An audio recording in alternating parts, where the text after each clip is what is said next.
Next story. I decided to spend a few nights at the famous Skinwalker Ranch. I found a diary. Now I need to get out. For context, I'm a real thrill seeker and a fan of anything horror related. So as soon as I heard about Skinwalker Ranch, I jumped at the opportunity to spend a few nights there, see what's got people freaked out so much. I decided to make the trip. Since I live in New Mexico, I was looking at about a 3-hour trip to the ranch. I packed up my things and began the drive down. As soon as I arrived, I laughed. This is what everyone is shitting their pants about. It was just a small ranch, filled with farm animals and friendly people. I decided to check in when I noticed I was the only visitor. Everyone else was just a worker on this ranch, or at the front desk. Weird, I thought, but shrugged it off. People will believe any tourist bullshit. That was the thought left in my head as I walked out to my cabin rental. I settled into the place at around 5 p.m. I was going to open the drawers to find a TV remote when I found the diary. What the fuck is this? I said to myself. I opened it up to reveal 3 entries dating back to about 20 years ago. I began to read. Day 1, July 16th, 2002, 7:38 p.m. I just arrived at the ranch, and I'll say, it's not as terrifying as everyone makes it out to be. I figured I would use this journal to document my stay here. I'm gonna be here for 5 days after all. May as well make some use out of it. Day 2, July 17th, 2002, 4:50 a.m. I just woke up to a loud bang. I sounded like it came from the roof of my cabin, but that's not possible since there are no trees near the cabin. It may have been a vulture. I'll check it out later. Day 2, July 17th, 2002, 3:03 p.m. I decided to check out the roof, but when I climbed up to it, there were no feathers or anything, just claw marks. I was freaked out, of course, but I dismissed it and thought they have probably been there for a while. Day 2, July 17th, 2002, 11:30 p.m. I was woken up yet again, except this time I heard screams coming from outside, except they sounded off, like something trying to sound human, but definitely not human. Day 3, July 18th, 2002, 8:05 p.m. They've come for me, the Skinwalkers. They're hungry. I've been hiding in my cabin since 7:30 when the screams and clawing at my door began. I don't know what to do, but whoever reads this, get out while you can. You won't survive here. I know I won't. Luckily, since it had been buckled to me, I still had our backpack. I dug through it. We had first aid kits, but I figured I could patch myself up later. I didn't want to stay down here any longer than I had to. I found my knife and my headlamp. After about 20 minutes, I had slowly and painfully ascended back towards where I had fallen from. My hands were raw and I could feel my right knee bleeding through my pants. I was trying to go slowly since I trusted my feet even less now, and dizziness was starting to creep in, but panic and fear drove me forward. Once I made it back to the trail, I had to sit for a moment. I heard rustling behind me and felt a sudden pang of fear. Something or someone had injured Sam, and here I was sitting alone, injured, with my back to the woods, in the dark. I tried calling her name in case it was her that I heard. No response. I stood up and started limping as quickly as possible towards the direction that I had last heard her scream. Luckily, the ground had evened out because I could feel myself weaving unsteadily. I knew that something terrible may have happened to her, but kept trying to keep that thought out of my mind. As my calls to her remained unanswered, and it became harder to imagine a scenario in which she was okay, I felt my throat tighten and tears roll down my cheeks. I kept looking for her. I knew she wouldn't just leave me here. I think part of me knew then that she was gone. She would have been searching for me if she was okay, and even if she left to get help, I think they would have found me by then. Somehow, eventually I navigated my way to where I thought she had last been. I was hoping maybe if she was injured, she was okay, and just out of it, and confused like I was. My foot caught in the mud and I fell. Lights flashed behind my eyelids and I felt overcome with nausea. The light from my headlamp had greatly dimmed, as it was now coated in mud and grime. I heard movement behind me.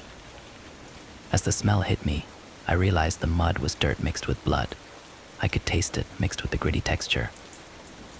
Leaves covered with what was likely blood stuck to my face, and I felt something soft and wet under my shoulder. The rustling behind me became discernible as footsteps. I felt around for my knife, my bear spray, but instead felt something hard, sticky. I was certain I had just found out what happened to Sam and had a good guess at what was about to happen next to me. I felt no urge to get up as the footsteps got closer. I knew I couldn't outrun it. I closed my eyes trying to focus on something, anything else, not knowing if I wanted to see what was coming for me. The footsteps stopped, and I could hear labored breathing coming from above me. I waited, and then as no blows came, I opened my eyes. It was Sam. She stood over me, breathing heavily from her mouth. She was covered in blood. Her shirt and pants were torn, but she was alive. I let out a relieved sob and then could no longer hold back the tears. "Oh my God," I whispered as I slowly moved to sitting. And then standing, I thought I had lost you. I pulled her close to me into a hug. She stood motionless, her arms at her side. She stuck to me where her shirt was still a bit wet. Dried blood covered the neck of her shirt and her midsection. Her hands and, unsettlingly, her mouth were also smeared with blood. I could still hear her breathing heavily close to my ear. "What happened?" I asked, as I released her. She stared at me, but didn't respond. I figured she was a bit traumatized. Frankly, I wasn't sure how she was up and standing at all after whatever had happened. She was a bit wobbly, but otherwise seemed to be able to walk. As we walked towards the car, she fell behind me, which made me nervous as I didn't want to let her out of my sight. She kept stopping, staring over her shoulder, while I tried to coax her forward. Eventually, after what felt like forever, we made it back. My ankle was killing me, but I had tried to move as fast as possible. Although the woods were eerily silent, I wanted to get out of there as fast as possible. When we got to her car, I was debating if we should drive ourselves to the hospital or call 911. I had this feeling of terror that I couldn't shake. I pictured us making it all the way here to the car, and then something breaking the windows, attacking us. I decided we needed to leave now. "Do you have your keys? Do you think you can drive?" I asked. She had an old Jeep pickup and was very sensitive about other people driving her baby. Plus, I wasn't sure I could drive us with my ankle as it was. She said nothing, cocked her head at me. I know, we looked like we've been mauled by a bear, I caught myself, and winced. Feeling suddenly insensitive, she clearly had been attacked by something or someone.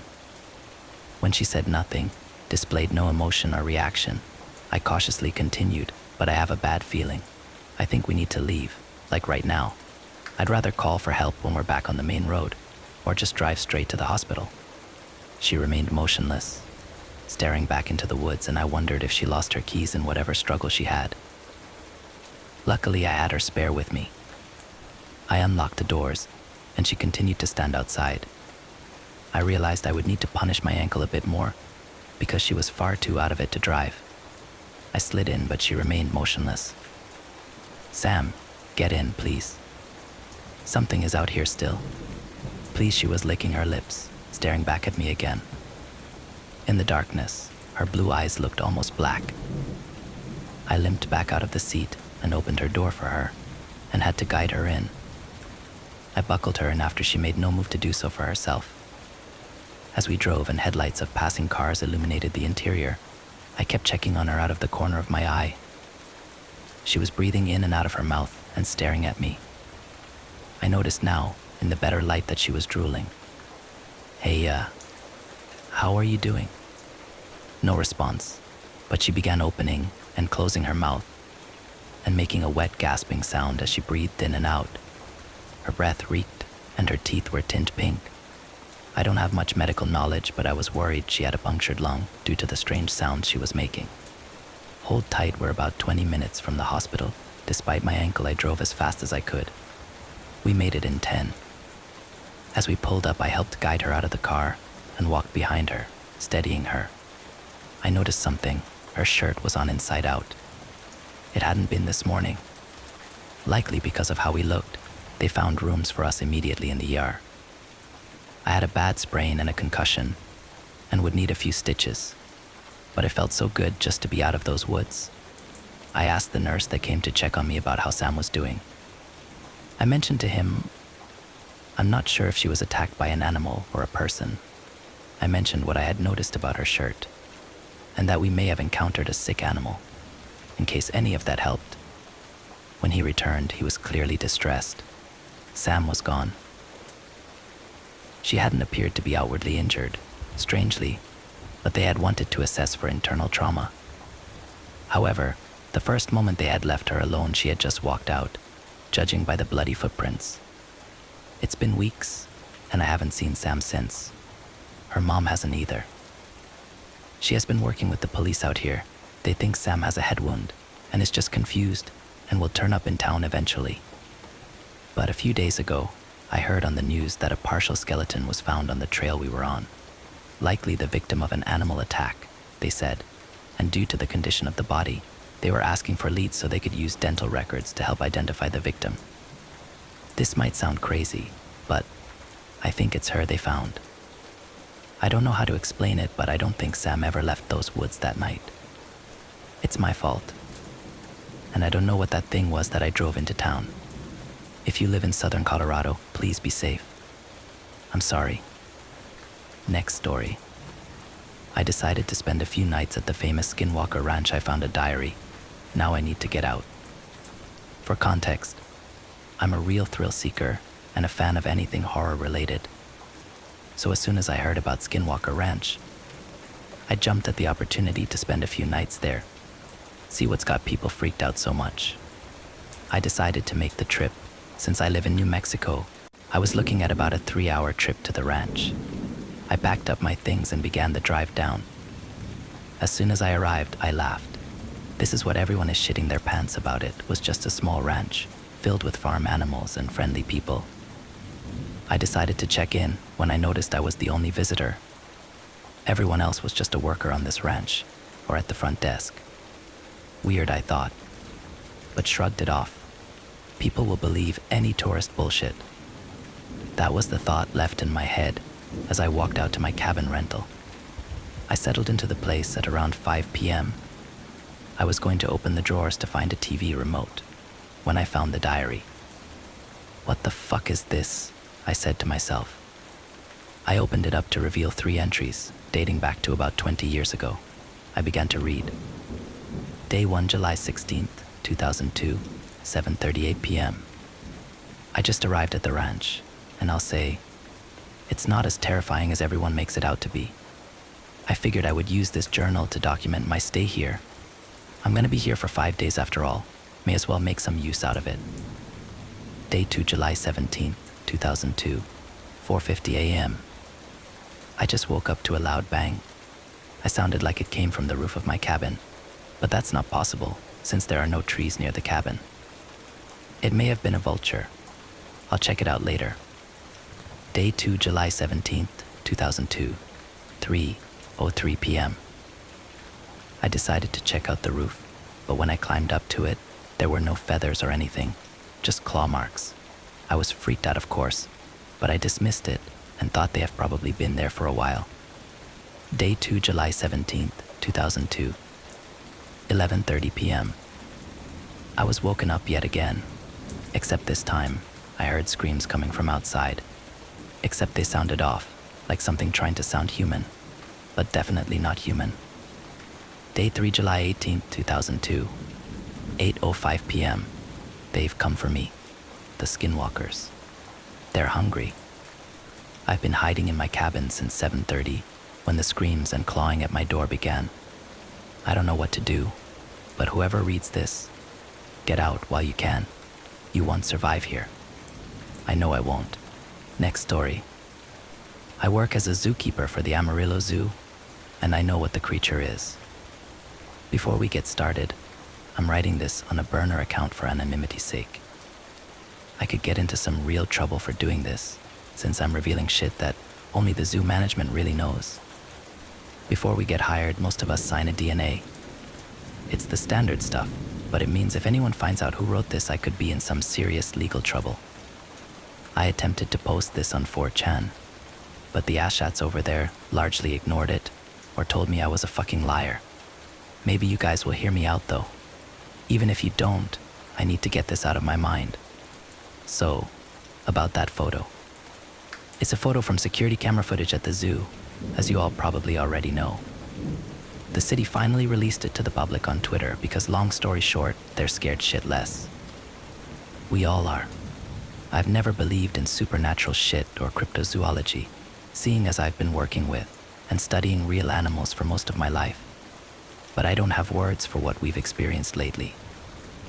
I'm genuinely incapable of explaining it. Science doesn't touch shit like this, and I'm at a loss to explain it beyond the conclusions we've all come to, which I'll explain later on. All of this started about 2 months ago or so, back in April.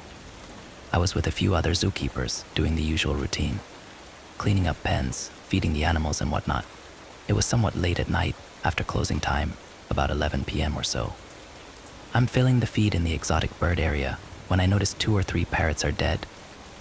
This was obviously concerning to us, as we all care a lot about the animals we care for.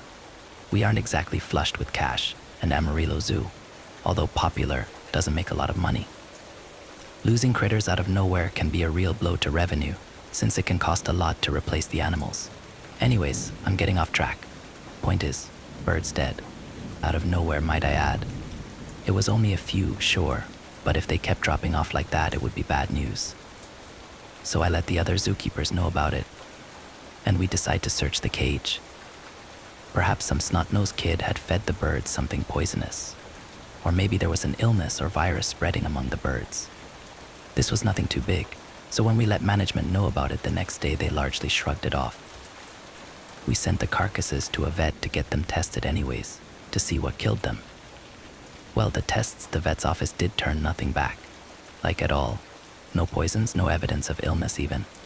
Not so much as a feather out of place. They had just dropped dead. It was weird, but we sort of forgot about it. A few weeks later, we find more animals dead. We find 3 goats, largely in the same manner as the birds.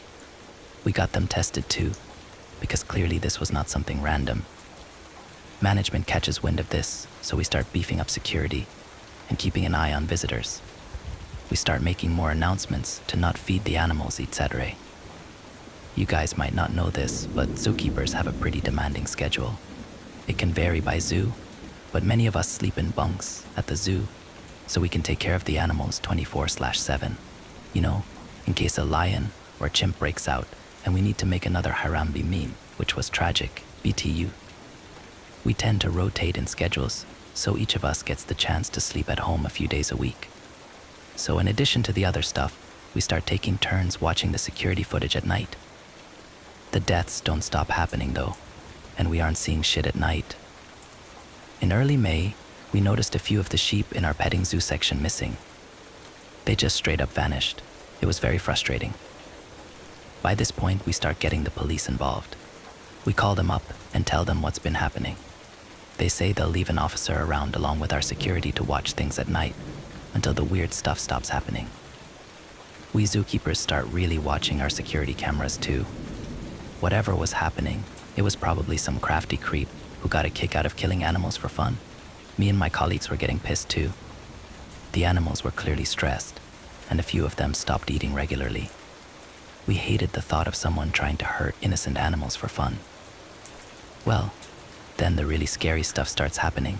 We get up in the morning and find the sheep that were missing, or what was left of them. Their skins were all we found, strewn about the sidewalk near the zoo's entrance. We knew it was our sheep because their ID tags were included with the fur. Police say they didn't see anything the night before. Security says the same thing. We are all baffled. We managed to get all cleared up before the zoo opens. We decide to keep the strange happenings under wrap, so as to not alert the fucker doing this. We don't want them to know we're onto it. A full day passes without incident. We had a normal day the next day too, when at night, I hear a bunch of shouting. It was around 2 a.m., and the security guard is running for his life. He's shouting for the cops and is shaking all over. Says he saw something climb over the wall to the lion exhibit. Says it was covered in fur. The police have him show them us where it's at, and when all get there, there's nothing. We checked the security footage, and all we managed to capture is some movement in the darkness in the lion's area. Security guard is crying and shit saying it was a werewolf. We laugh him out of the room. He keep insisting it was a werewolf. Like something out of Harry Potter, he says. We laugh at him. We're sure at this point it was probably some coyote or some shit that managed to find a way into the zoo at night. The sheepskin was weird, but maybe the thing had been eating the carcass nearby in the wooded area nearby the zoo. It called Thompson Memorial Park. It's small, but it could hide a coyote or two. The shit doesn't stop though. We start finding organs in the enclosures, just out of nowhere, and they weren't random. Intestines, in the shape of a heart on the floor of the porcupine exhibit. 2 sheep eyeballs in the holes of our wooden fences. We had been watching the cameras, and we couldn't really see anything except for quick flashes of white from time to time. The animals were still acting strange. Normally friendly animals suddenly just stayed in their sleeping areas, even when fed. We were really freaked out at this point, and the police started sending more officers to patrol the zoo at night. It all culminated on May 21st. It was 3 a.m., usual night. It was quiet out, and I was watching the cameras with a security guard. We were looking at one of the outside camera areas when we fucking noticed it. The photo above captures exactly what we saw. I shit a fucking brick when I saw it. At first, it sort of reminded me of that coyote asshole who was walking around during the 2021 Capitol riots in DC. Some guy wearing a coyote pelt on his body. But it wasn't right. Its limbs were strangely animalistic, and yet still strangely human. Not only that, but I don't know if any of you have noticed, it was holding some kind of stick. It was doing this weird freezing jerking motion. It would pace, and then freeze. It would stay perfectly still. Then it would jitter about and start pacing again.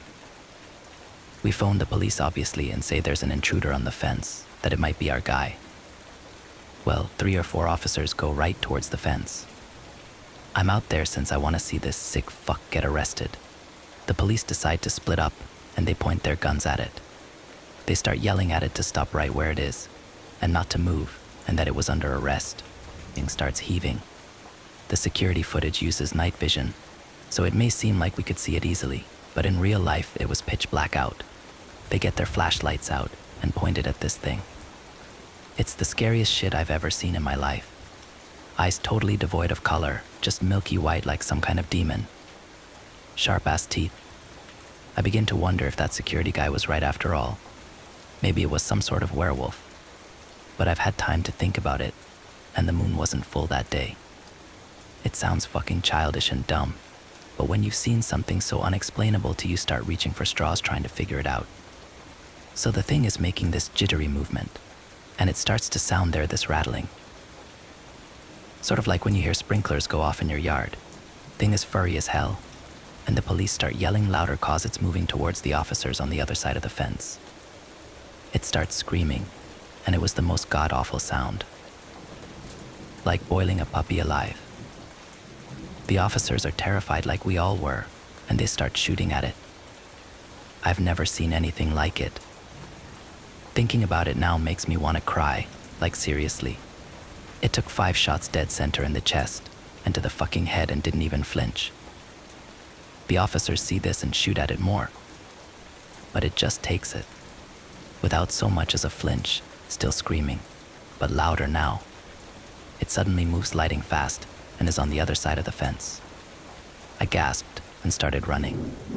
I could hear its screams and the rattling. Officers realize their guns are fucking useless against this thing, and they start backing away. We all start booking it back to the zookeeper's bunk area. We sat in that room and the officers called in back up. Meanwhile, the thing was jerking its way around the enclosure and making its way around the zoo. We waited in the security camera room, watching the security cameras and waiting for the other police to come. We watched this thing walk in the zoo like it's nothing, jittering around in its weird fucking way. We can hear it screaming to some extent still. Suddenly we watch as the thing vanishes. I can't really describe it. It was there, and then suddenly it wasn't. The backup arrives, and they search the park. Officers take our stories. They find nothing in the zoo. We check the footage again. We have it on camera, We didn't have good footage of it inside the zoo, but the footage outside the fence is crystal clear. We are all freaked out. I didn't sleep a wink that night. We start debating about what it was to pass the time. It's all we can talk about when we get to work. We wonder if it was a werewolf. Agree that werewolf is a bad explanation. We start wondering if it's an alien or a demon or some shit. One of our colleagues, though, says he knows what it is.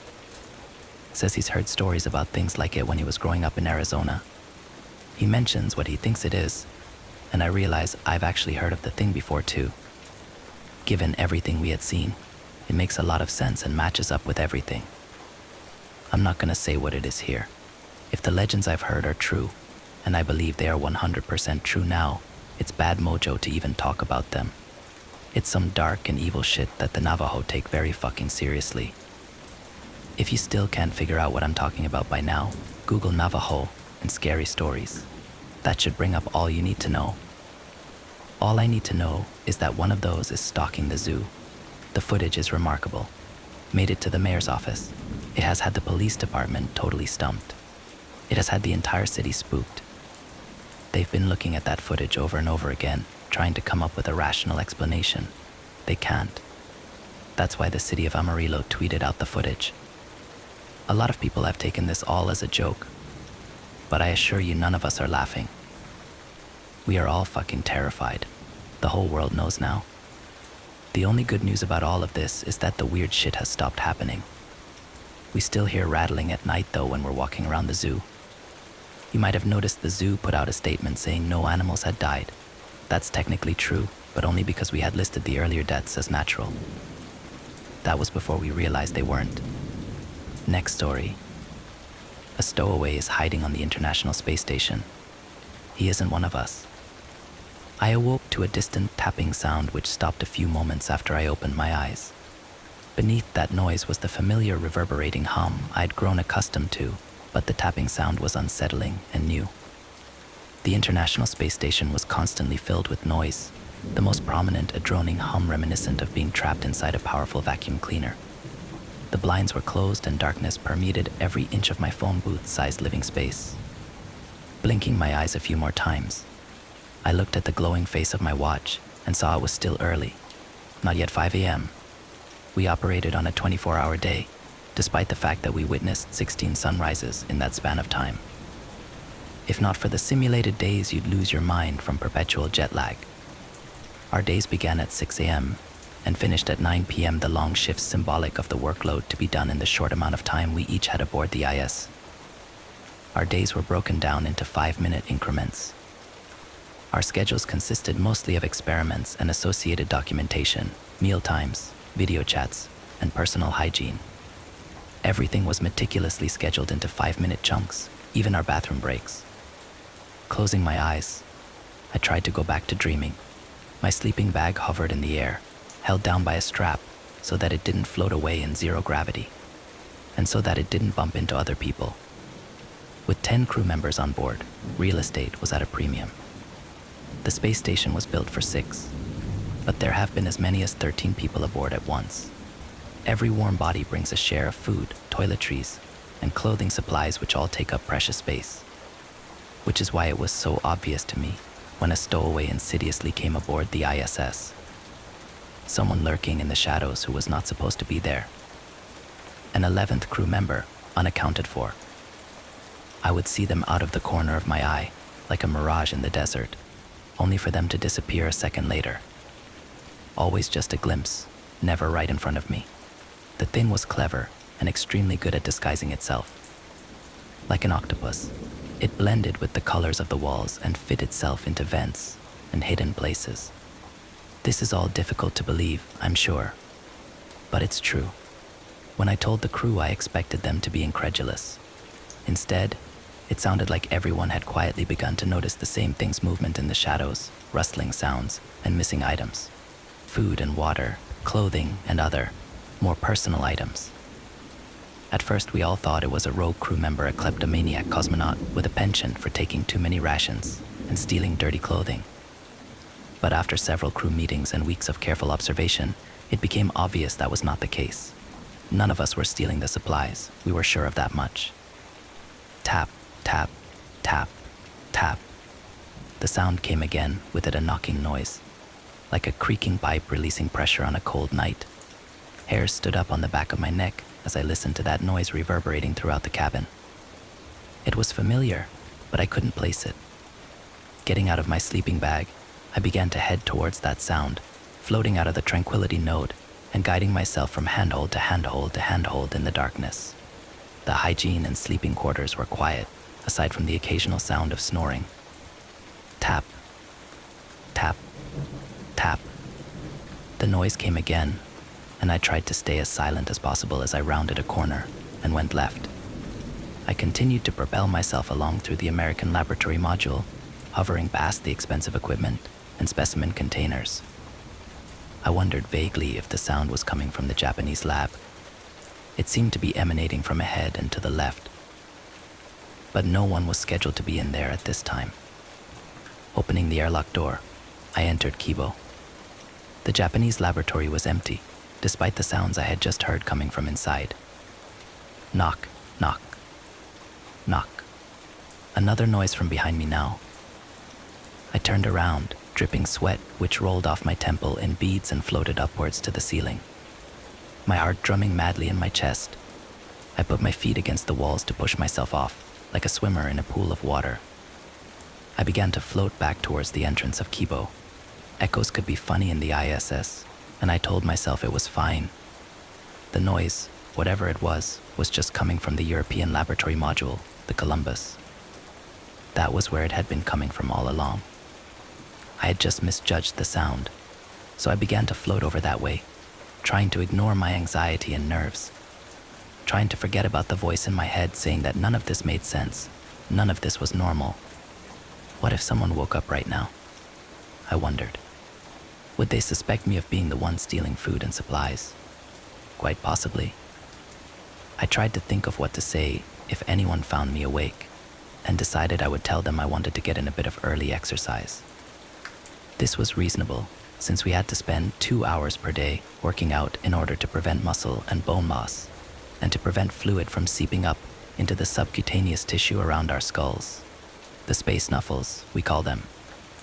Either way, despite what it might look like, I needed to see what was making that noise, and to find out if it had anything to do with our mystery stowaway. Suddenly the tapping noise stopped, and instead there was a sound like fingernails scraping across a chalkboard, squealing louder and higher by the second.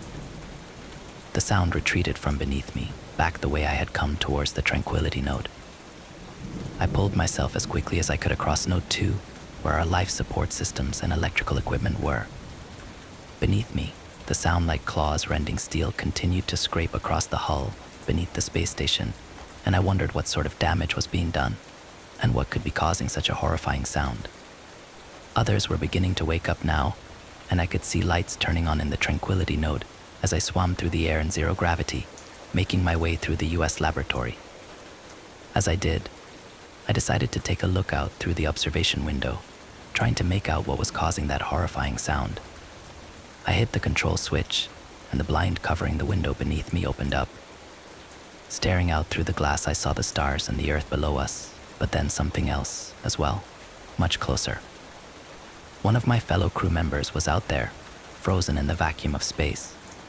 His shocked visage scraped past the window, making that sound like broken fingernails on a chalkboard. I can't say his name here, so I'll call him David. Some sort of black tentacle was wrapped around his throat and face.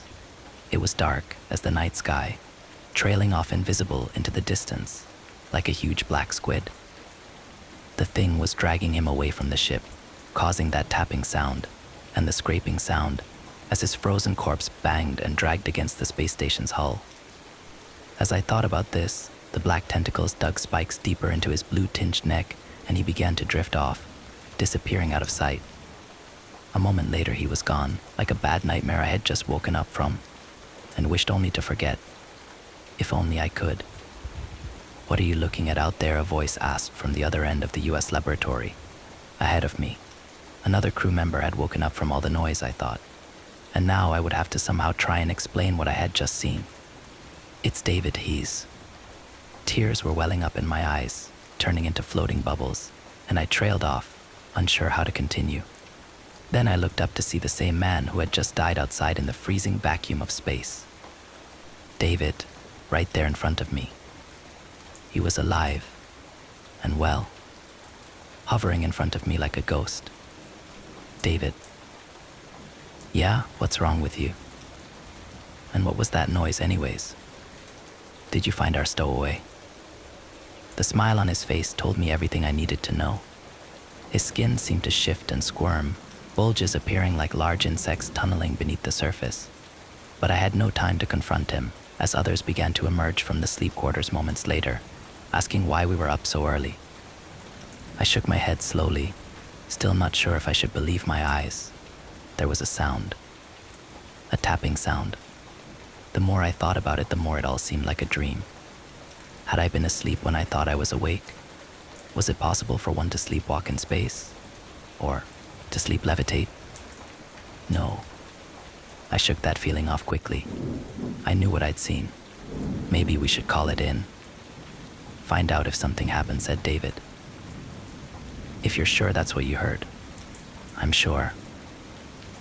Everyone agreed, and we notified Mission Control. They informed us after a full diagnostic check that all systems were operating normally. Only one strange thing had occurred overnight while we were sleeping. The exit hatch used for our spacewalks had been opened by someone, then closed a moment later. Just long enough to toss somebody out, I guessed.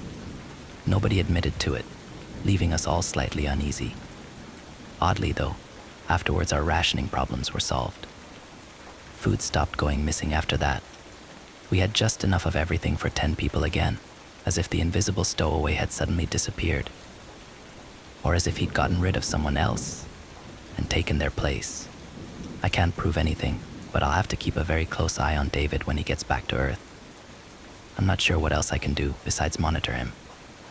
Whatever he is, he's dangerous, and there might be more out there like him. Who knows, they might already be here, living among us. And there are more, living up above in our atmosphere, like the one who took David. Body snatchers, skinwalkers, doppelgangers, whatever you want to call them. You've all heard about them before. The tales of them are endless. And you can read all about them if you look through these pages at the stories of others who have survived encounters with them. I get the feeling they're all one and the same, or that they're related somehow. So, keep your guard up. Don't be fooled. And most importantly, don't let them inside by then, it's already too late. Next story. I was attacked by a crazy woman in the metro. Now I think she's following me. Hey, the blonde lady shouted. Hey, why are you avoiding me? She must have mistaken me for someone else, someone she was pissed at, that was for sure. Her hair was all frazzled, and she was running at me in heels. I felt bad for her. I think you got the wrong guy, she slapped my pitying smile right off of my face. 10 years, she snarled like a wild animal. 10 years, and that's all you've got to say, she was shoving me, scratching at my face with her long red nails. I loved you, Aiden. We had something special. She seemed to know my name ... But I'd never seen this woman before in my life. Get off, I yelled. I didn't want to hurt her ...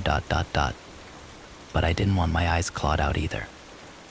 The doors of a metro elevator were closing up ahead. I shoved my attacker off and slipped inside at the last second. The other passengers stared at me judgmentally while she pounded on the tiny door, but I held the door closed button until we started moving up. I caught glimpses of the crazy blonde running up the escalators, but she'd never make it in time. I was leaving her behind. I talked it over with my girlfriend that evening. Was it possible that I had a stalker, one who'd been watching me for a long time, 10 years, but who was only confronting me just now? It sounded too crazy to believe. My girlfriend Lauren didn't seem too bothered, probably because she hadn't been there. If she'd seen the crazed look in that woman's eyes. Well, now you know what she looks like. Right, Lauren shrugged, twisting her black hair around her fingers, like she always did when she was bored, so you can just avoid her if you see her again. I kept my eyes peeled during my morning commute. Sure enough, there she was, her golden hair swinging from side to side as she searched the crowd for someone ... for me. Our eyes met. She'd spotted me. The crazy woman suddenly started shoving her way through the crowd. Aiden, she shrieked my name again and again, making another scene. Aiden. You can't run away again, Aiden. You've got to talk to me.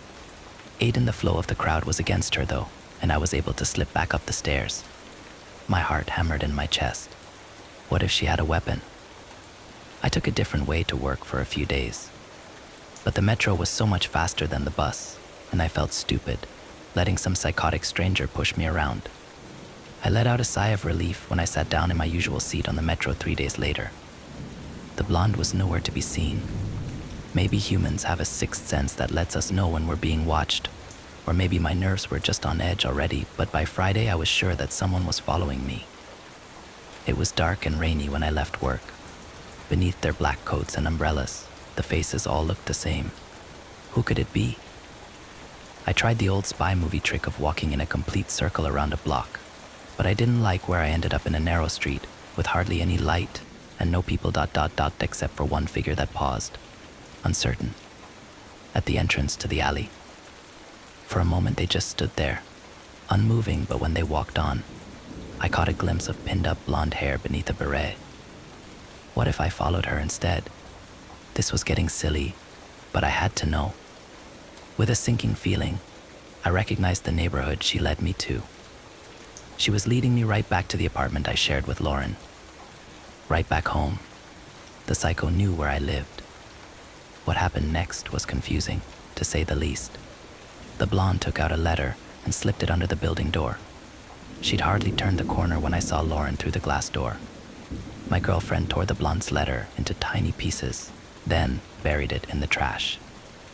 What was going on here? Lauren hadn't seen me. I was sure of that. But later, when we talked about our day over dinner, she said nothing about the mysterious letter. And yet I was the one who felt like I was hiding something from her when fished around in the garbage the next morning, hunting for pieces of my stalker's letter. Juice stains and coffee grounds had made most of it illegible, but one phrase stood out. In fact, it was repeated several times. Not what she seems. Later that night, in bed, I brushed Lauren's long black hair away from her bare back. My stalker was probably referring to her, but what could Lauren possibly have to hide? We'd been together since ... that was odd. I couldn't remember. Since before my new job and the new apartment. It must have been before I bought my phone and laptop too, since I didn't have pictures with any previous partners on either. I scrolled through the old photos mindlessly, unable to fall asleep. Something was bothering me, but I wasn't sure what. I let out a nostalgic sigh. It seemed like so long since Lauren and I had gone out and done any of the things in those pictures. I resolved to show a coworker photo of Lauren and I at a bar with friends, and ask if she was not what she seems the same as they remembered. Oh man, my coworker Raj nearly soaked me with his coffee. Who's the blonde? What I checked the image again. My Lauren with her emerald eyes and raven black hair. You know, Raj winked. That freckled blonde you've got your arm around there. Who is she? Raj, I asked weakly. Can you describe this girl you see? Raj described a girl I knew, so did the rest of my coworkers. They described the girl who'd attacked me in the metro. The girl who'd followed me home. Try as I might, I couldn't make myself see what the others did. No matter how much I squinted, I only saw my version of Lauren, a slender, black-haired woman with high cheekbones and piercing green eyes. She had all the features I was most attracted to, and I was so lucky to have. Wait, wasn't it a little too convenient that my girlfriend had every feature that I liked? I asked Raj to come back to my apartment. I told him that I needed help moving some furniture, but the truth was that I just wanted to know what he saw when he looked at Lauren. What everyone saw, except for me. Sure, Manraj sounded surprised. You went out with us so much when you started here last month, but lately you've been hibernating. I want to see what you've got at the new place that's keeping you at home. It's true, I thought. A new job, new phone, new apartment ... over the course of the last 2 months. It was like I'd become a different person. And when I tried to remember who I'd been before, the memories were fuzzy at best. My stomach lurched as I realized that I couldn't even remember my last address. On the bus ride toward home, I wasn't taking any chances. I smiled and nodded along to Raj's one-sided conversation about his dating app misadventures. But inside I was struggling to remember who I was, to remember what made me, well, me. Childhood was no problem. Adolescence, no worries. That closet full of skeletons was more than vivid enough to make me cringe. It was only more recently that things became hazy. Raj was still rattling on, although the topic had changed to the awful layout of apartments in our city.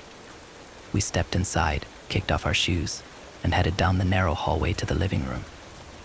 Like I was saying, it's almost impossible to find a place with a balcony. Raj made a guttural sound of terror and pressed his back against the wall. I couldn't see what he was so freaked out about. It was just Lauren, reading a book on the sofa. Honey, Lauren sighed. I thought I told you that I don't like having guests at home. It was true, I remembered. Lauren had mentioned that ... But why was she suddenly standing right beside me? How had she gotten so close to Raj in a split second? Why were his eyes so white and wide when he looked at her? When you make mistakes like this, Lauren went on, touching Raj's neck with a pale, slender hand, there are bad consequences. For everyone.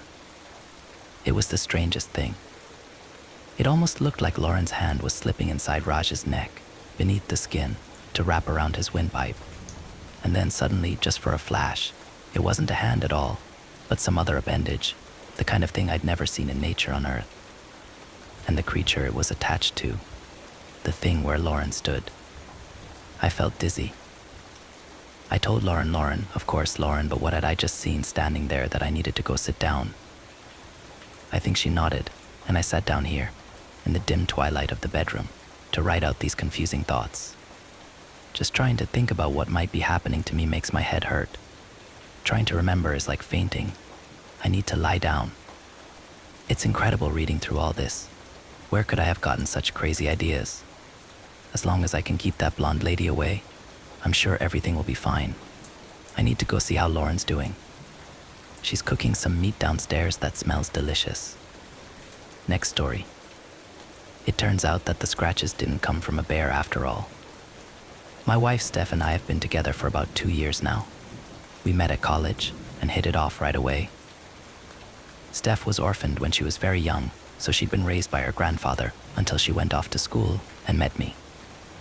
I didn't know much about her grandfather other than that he was extremely protective of her, almost verging on paranoid. Still, he passed away before I got the chance to meet him, so I never really gave him much thought other than to comfort Steph. That was until we found out that he owned something like 900 acres of forest. Steph was his only living descendant, so she was given the deed and a key ring pertaining to a house that she'd never seen before. What a 23-year-old girl was going to do with all that, I don't know. All I know was that when she told me about her new land, I knew we had to go check it out. As we drove up, I asked her if she'd been to this house in the forest before. She said, "Listen, I didn't even know this land existed. I have no idea why Gramps would keep it from me. It was pretty clear that she was still taking his death pretty hard. No wonder, really. He'd basically raised her after all." The drive up into the mountains from our college took a couple hours. The forest was thick with pine and oak trees growing close to the road. The further we got from civilization, the worse the roads got. The potholes, broken branches, and even grass had begun to sprout out in some places. Our plan was to stay the night at the house, but if that didn't pan out, we'd brought a tent as well. Our GPS had us turn off on a gravel road. This road wound and twisted around turns and rocky outcroppings. It was pretty clear that it was leading us down into a valley. After half an hour or so on this new road, we saw the house out in front of us. The house had clearly been abandoned for decades. I had brought my camera with us, so I took a picture of it right as we stepped out of the car. Steph was pretty clearly disappointed. Well, I guess it was too much to hope someone would be caring for it all this time. Stretching my legs after all that time in the car was really nice. Steph walked up to the house to check it out. I warned her that the ground might be rotted out and to be careful. I started walking around the house and took another picture. I'll link it here. I came back to the house and walked in the front door. The inside was a mess, all rotten wood and dirt. I was honestly surprised it was still standing at all. I stuck my head back outside, and my eye caught on something. There was a tree growing just to the right of the house. I saw 4 long, deep claw marks in it, a few months old at least. I raised my camera and took a picture. That was when I heard Steph shriek. I ran back around to the front of the house and saw her standing in front of something rotten. When I took a closer look, I saw it was a deer carcass. I told Steph that we were most definitely in bear country, then took a picture of the deer. Only thing was, it looked like the deer had been cut open with a bunch of razor blades. Bears don't normally do that. I'll link the picture here. Warning, this is a picture of a rotting deer body. Click here to see the deer body pic. The sun soon set after that. We took out our tent inside the house and found a nice flat spot to set it up. I busted out my gas grill and made us a couple of hamburgers. We were sitting in our camp chairs inside the house and feeling pretty good by the time it got completely dark. Steph was looking at me pretty amazed. I asked her why she was so surprised. Been camping before. It's different than I imagined. She looked down at her phone. Less cell service at least. I decided to ask some more about Steph's grandpa. Why do you think he never told you about any of this? And why didn't he ever take you camping, I asked. I don't know. I went on for a while about how cool I thought the property was. Plans for future parties with friends, bonfires, all that. Clouds had rolled in, so all the light was just from our little lantern I'd brought. Pretty soon we headed inside the tent, zipped up the door, and were ready for bed. Steph had already fallen asleep when it happened. All the sounds from outside, all the crickets and birds and owls, all stopped. In an instant. Laying in my sleeping bag inside the tent, the silence was deafening. That was when I heard it. A distinct clicking noise echoed out from the forest. I lay in silence, trying to guess what kind of animal might have made that sound. It was so loud that Steph actually woke up next to me and asked what it was. I told her I didn't know. Then I heard the clicking noise again, extremely close. So close it seemed like it might be right next to the house. I slipped out of my sleeping bag, still inside the tent, and grabbed my camera. I walked up to the tent door and zipped it down as quietly as I could. Then I stuck the camera out into the darkness and took a picture. In the flash, I saw a hand reaching through the broken window of the house. It almost looked human, but it was deathly white and had long claws extending from each finger. Through the window, I saw what looked like a human silhouette with 2 bright yellow eyes staring in towards us. I can't be sure, but it looked like there was blood around its mouth. I pulled the camera back and zipped the tent door closed. Click here to see the picture I took. Steph sat up. What is it? She asked. I moved next to her and covered her mouth with my hand. My heart was racing, and I felt all the hairs on my body standing up. I had no idea what I was supposed to do. Silence. For a long moment, I heard nothing.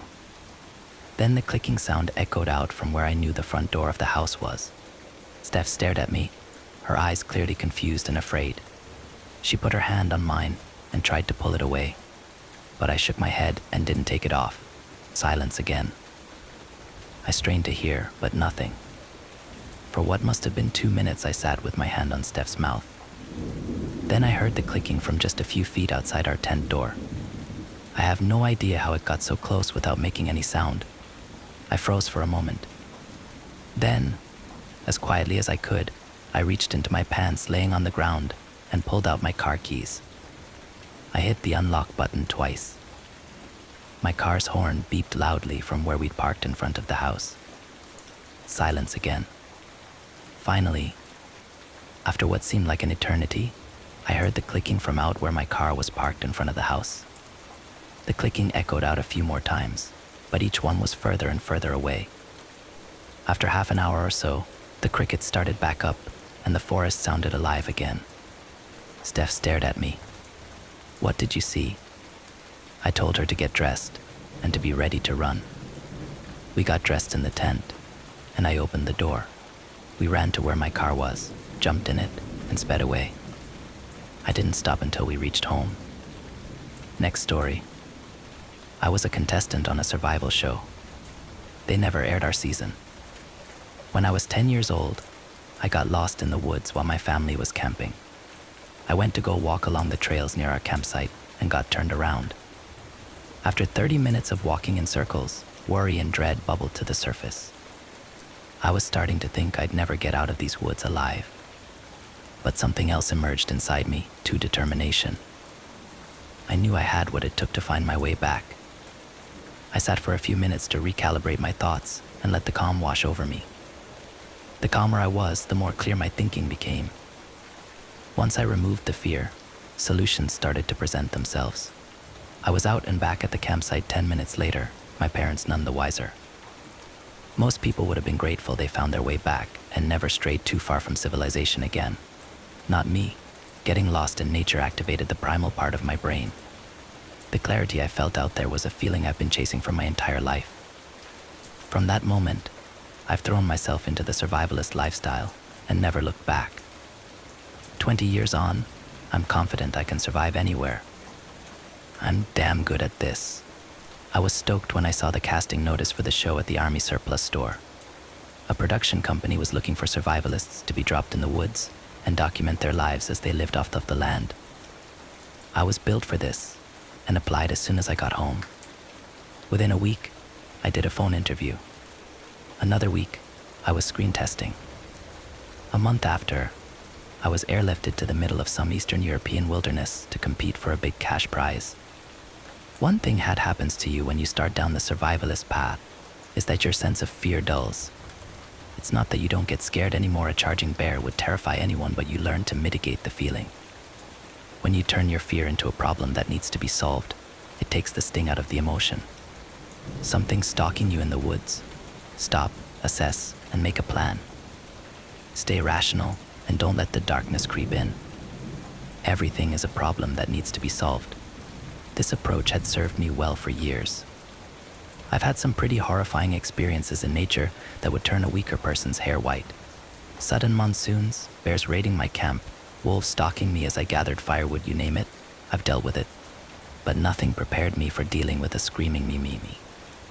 About a week into the start of the game, I was sitting pretty. I had built a sturdy campsite, found a freshwater stream, and caught half a dozen fish. If things kept up, this wasn't going to be a problem. I also found myself getting incredibly comfortable talking to the camera. Sometimes I would narrate what I was doing and why and how it would help me. Other times I spoke to it like it was a friend I could unburden my troubles on. It helped keep my sanity. I had taken to watching the sunset every evening. It was my reward for surviving another day. Watching the orange globe slip behind the tree line became my daily mass. A moment to reflect and contemplate. There are no guarantees in life, only that it'll end one day. Watching the sky turn from blue to black was a reminder to treasure every day we get to be on this side of the grave. My church, for lack of a better word, was near the creek where I gathered fresh water. It was about 500 feet from my campsite, so not a major hike, but everything was more challenging in the dark. I always took the camera with me because it provided a little light to help guide me back. I also got into the habit of narrating what I was seeing or not seeing the world around me, like David Attenborough.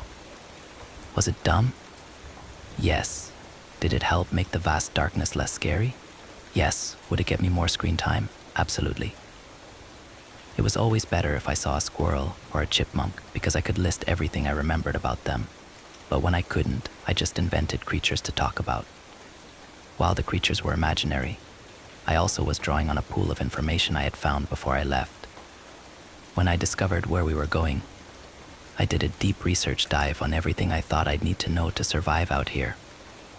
What started as discovering edible plants of Eastern Europe quickly devolved into looking up the area's lore. Eastern Europe is home to countless myths and legends. There was some pretty wild shit that would worry the most stoic person. I was hooked. I spent more time looking up monsters than I did anything else. In hindsight, probably not the best use of my time. But if I've learned anything from watching the show, it's that you have to entertain yourself first and foremost. If you don't, you'll go crazy. Me narrating my nightly walks home was helping to keep me sane. There was a creative aspect to making shit up. Ah, here we see the elusive deep woods gollywop. It stalks its prey before digging its knife-like appendages into the back of the unfortunate victim. The death ... is a painful one. My Attenborough is terrible, and I usually ended each extended riff in peals of laughter, but it helped to keep me sane. Plus, it made for good TV. Later that night, I woke up when I heard what sounded like a deer screaming in distress.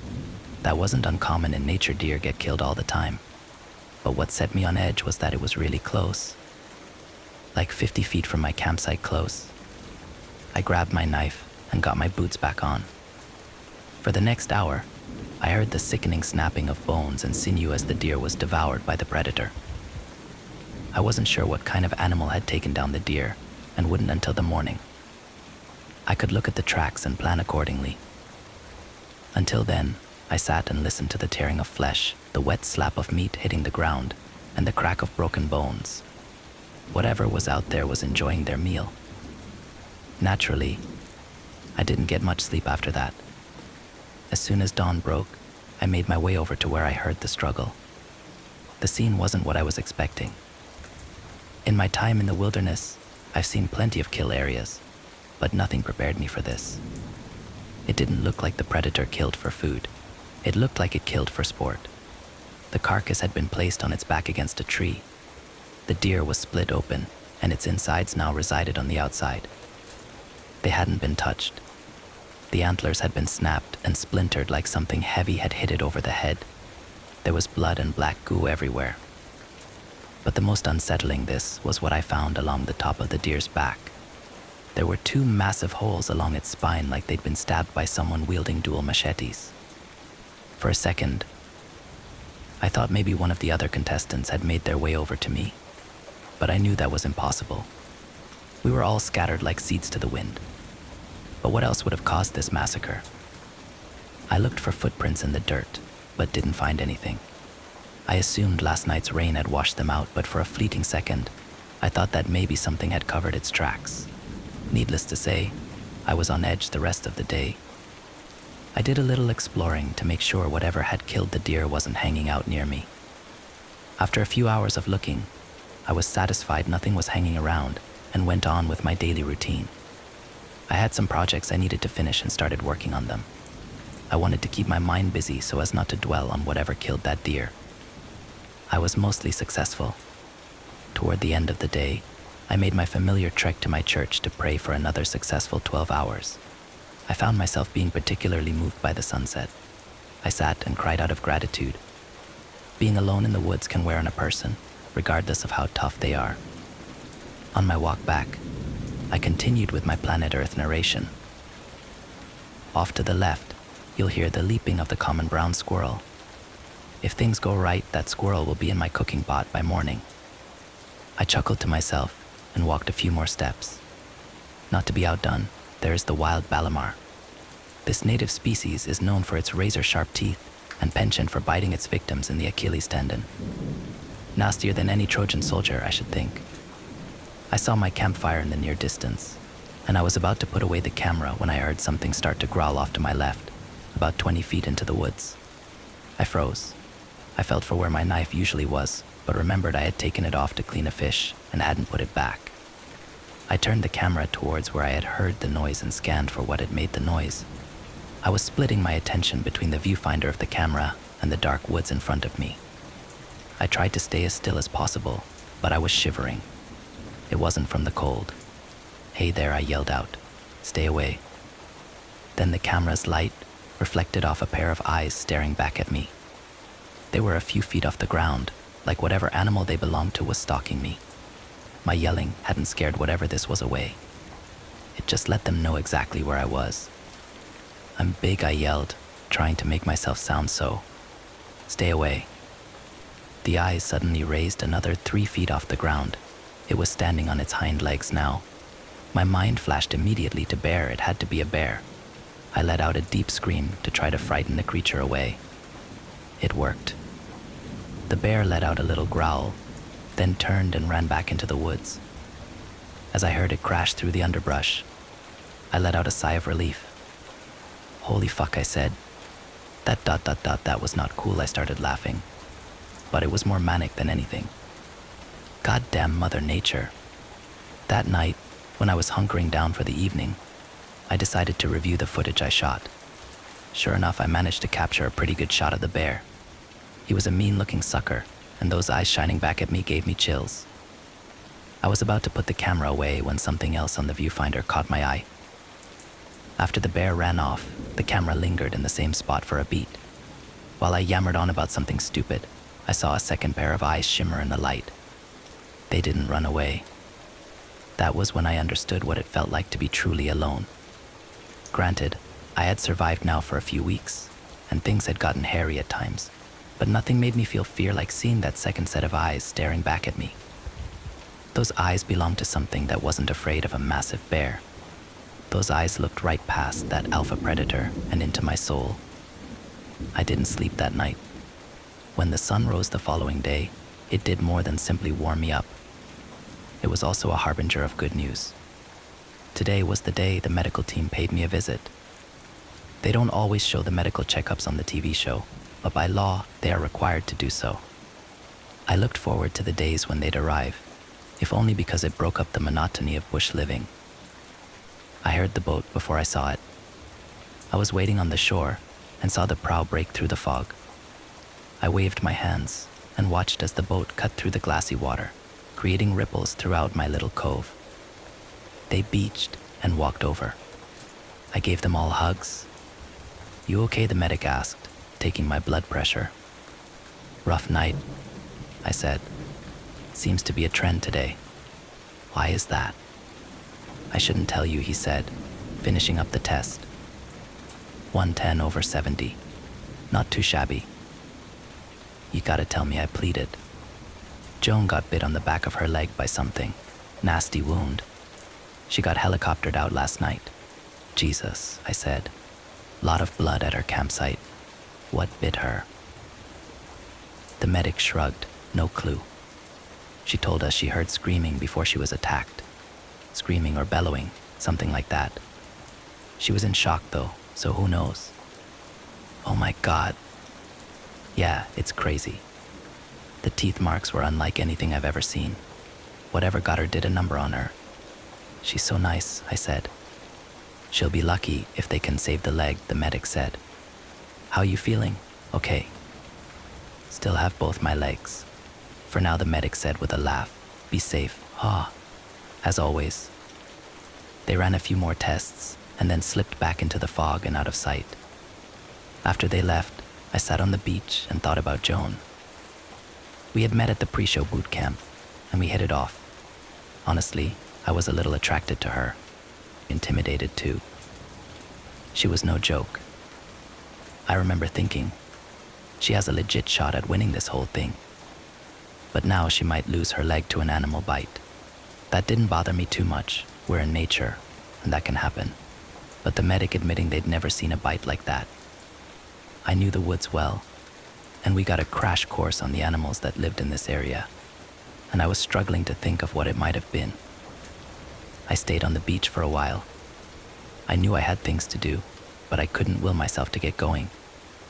I kept going back to those second set of eyes. What were they? And what had disfigured Joan? I tried to imagine the pain, and I shuddered. After a half hour of idle time, I finally hauled myself up off the beach and turned to head back to my camp and get the day started. But as soon as I stood up, my eyes caught something unnatural on the shore. I saw a bunch of driftwood washed up on the beach, but that wasn't what was odd. What caught me off guard was that it looked like the driftwood spelled out the name Mimi. I walked over to the sticks to get a closer look when I suddenly heard a growl from the tree line behind me. I stopped and turned my attention there, and thought I might have to make a swim for it. While my attention was distracted, a wave came up and washed away the driftwood, so I never got a real good look at it. "Hey bear," I yelled. I heard rustling in the trees, and then something big ran away. I sighed and then started laughing. This place could work your last nerve like a boxer on a speed bag. I decided that to get my mind off all this nonsense, I needed to start my daily chores. Working the land helped keep my mind occupied. If I was busy thinking about gathering firewood or catching fish, I wouldn't think about some animal ripping Joan's tendon apart or some mysterious animal stalking me. Even though I stayed busy, my head was on a swivel. Deep in the back of my mind, those eyes were haunting me, watching and waiting for something. I'd feel a chill run down my spine and turn around to see if something was there. There never was. Right before sunset, I decided to gather some firewood. I grabbed my axe and went to an area I was slowly deforesting. I started hacking away at an old log when I heard something moving in the brush near me. I stopped chopping and eyed the greenery around me. I heard a branch snap to my left, and I spun to face whatever was over there. I couldn't see anything, but I knew something was there. "Hey," I yelled. "I know where you are." I heard a snort in response. At first I thought that bear had made its way back, but then it started to yelp like a hurt dog. The screams were loud and stung my ears. There weren't supposed to be any wild dogs or coyotes near us, so whatever this was, it mimicked them. "Hey," I yelled again, trying to get my voice as deep and Barry White-like as possible. "I know you ain't a coyote." The yelping instantly stopped. I clutched my axe handle so hard I was afraid I would snap it in two. That's when I heard laughing coming from the bushes. Human laughing. I was taken aback. That couldn't be true. There wasn't another person near me for miles. I swallowed HRD. "If you come near me, I swear to God I'll take your head clean off." The laughing got louder and louder. Then there was an ear-piercing scream. I dropped to the ground and slapped my hands over my ears. Whatever scream took off running into the woods. After the ringing in my ears stopped, I scooped up my axe and hightailed it back to camp. I didn't get any extra firewood. I didn't go to church that night. I went back to my camp and debated tapping out. After an hour or so, I put the satellite phone back down and decided to try and stick it out. As the sun slipped behind the tree line and night came rushing in, I felt the hair on the back of my neck stand. I knew whatever was out there would be back. I knew I had to stay vigilant, or something terrible would happen to me. I didn't know exactly what I was dealing with, but I knew I would go down swinging. Everything was fine for the first few hours. The only sound I heard was the crackling of my fire. It lulled me into complacency. I felt my eyelids start to get heavy. The day's work and stress were taking a toll on me. As I drifted into sleep, I heard the unmistakable sound of a woman screaming, in fear, right behind my tent. I snapped awake and grabbed my axe. I used the camera's light to light up the area in front of me. I walked through the brush, listening for the screaming again. As I got deeper into the bush, I heard another scream. It was definitely a woman, but that didn't make any sense. "Hello," I yelled out. "Do you need help?" Another scream, about 50 yards in front of me. I swallowed hard. A cool wind started to blow, but it wasn't shaking the trees. It was only blowing across the back of my neck. I dropped the camera and swung around with the axe, but there wasn't anyone behind me. The momentum of my swing sent me spinning onto the ground. While on the ground, I looked back where the breeze had come from and noticed depressions in the mud behind me. I grabbed the camera and shined the light on them to reveal cloven hoof prints. At first I thought wild boar, but I hadn't seen any traces of wild boar near my campsite. "The fuck," I said to myself. I pointed the camera at the hoof prints. They trailed off into the darkness. I stood back up and started following them. They went for about 10 feet before they stopped at the base of a pine tree. I looked to see if they went around the tree, but they didn't. They just stopped at the bottom of the tree. It didn't make any sense. Then I felt something drip onto my face. When I touched it, I instantly knew it wasn't water. It was too viscous. I pointed the camera at my fingers and saw they were black, just like the goo I had seen where the deer had been mutilated.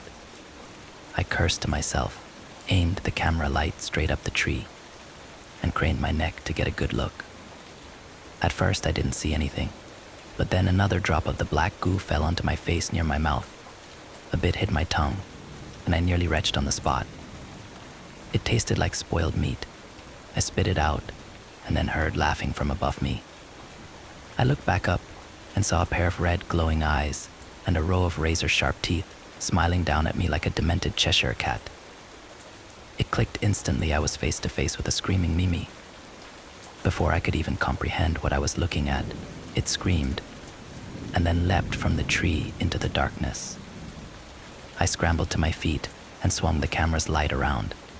I was looking for where this little monster had gone to. My gut said they were between me and my camp, so rushing back right now wasn't an option. Even if I did, my tent was made of wood and tarp, not exactly the most sturdy building material. If this thing chomped Jane's tendon from her bone, it would make short work of my camp. In the distance, I heard the fake coyote yelps again. They seemed to be coming from my left, but as soon as I started inching that way, the sound started coming from my right. It was like the Mimi could throw its voice. While I was trying to decide which way I should go, I heard a woman scream about 100 yards in front of me. Help. Help. I'm lost. There was no logical way another soul was near me. No one would be. I was in the middle of the woods, miles from civilization. I was with the medical team. We were out here to extract another person, but we were attacked by something the voice yelled. I ran and got turned around. If anyone can hear me, please help. I've been cut and I'm bleeding. I shut the light off. The woman's voice sounded sincere, and her story made sense. No one had ever been seriously injured by an animal in the show's history. If someone got bit by an unidentified creature, they might move in a team to pull everyone. Then I heard my name. The woman was yelling specifically for me. I think your camp is near here. It's Violet. We met at boot camp. I did your first medical exam. If you can hear me, please help. This cut is deep and I need help. Everything they said was true. Now that I had a name to go with the voice, I could see Violet in my head. We did meet that first week. She did do my first medical checkup. I knew Mimi was out there and was capable of mimicry, but how did she know that information? About 10 feet above me, I heard the growl of a bear. I looked up to see a tree snapping back as something very large jumped onto another tree. The way this massive pine snapped back, I was afraid it would split in two and fall on me. I rolled out of the way but tried to keep my eyes on the canopy. Oh my God, Violet yelled. I can see it. Please, if you can hear me, help. Help. For the love of God, help. Then she screamed as the Mimi above me started laughing. No way this creature could do two different voices at the same time. Violet had to be there. She must be hurt. I turned the camera light back on. Violet, I'm over here. Can you see the light? Follow the sound of my voice. Oh my God. You're here. You're actually here. I moved away from the tree and near a clearing. I felt pine needles drop on me as the Mimi in the tree above me shuffled and split its attention between Violet and me. I still had my axe and wasn't above burying it into that monster's head if it came to it. I'll distract them. Come towards my voice. I grabbed my axe and swung it into the tree. I did it again and again, the wood splinters hitting me in the face as I chopped away at the base of the tree. I was gonna take this bitch down. The Mimi looked down at me and snarled. In quick glances, I saw those red eyes and razor-sharp teeth. I couldn't make out any kind of shape outside of that. It looked feral, whatever it was. I thought I also saw two pigtails swing in front of those eyes, but it could have been anything. My attention was on bringing this tree down. The Mimi jumped from the tree, and the force from the leap was enough to send the tree crashing towards the ground. I screamed out, Violet. Watch out, the tree hit the ground with a loud thud, sending dirt flying into the air. I grabbed the camera light and tried to get a clear view of Violet or Mimi. I knew they were near each other out there in the cloud. Violet, are you okay? Say something. As the dust started settling, I caught the shape of a figure standing on the other side of the clearing. It was Violet.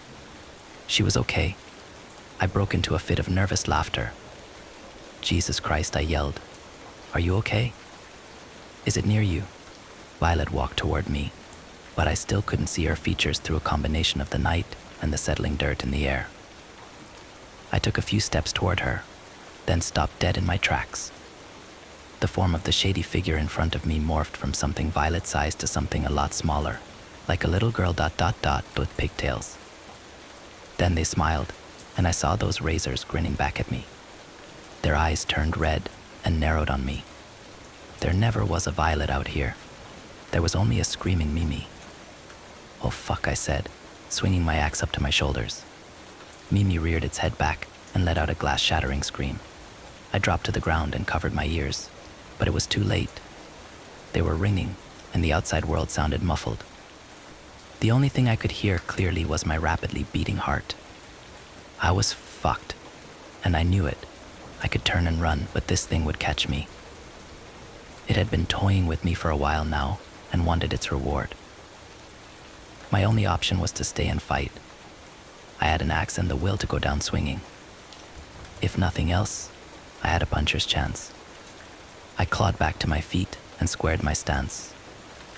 I gripped the axe hard. "If you're gonna do this, let's do this," I yelled, probably louder than I would have normally. My hearing was seriously fucked. My heart was racing, and I could feel each beat reverberate through my body. It felt like I was buzzing. I came into the wilderness to survive, and this was the ultimate test. Fuck making a fire. It was time to scalp a ghoul.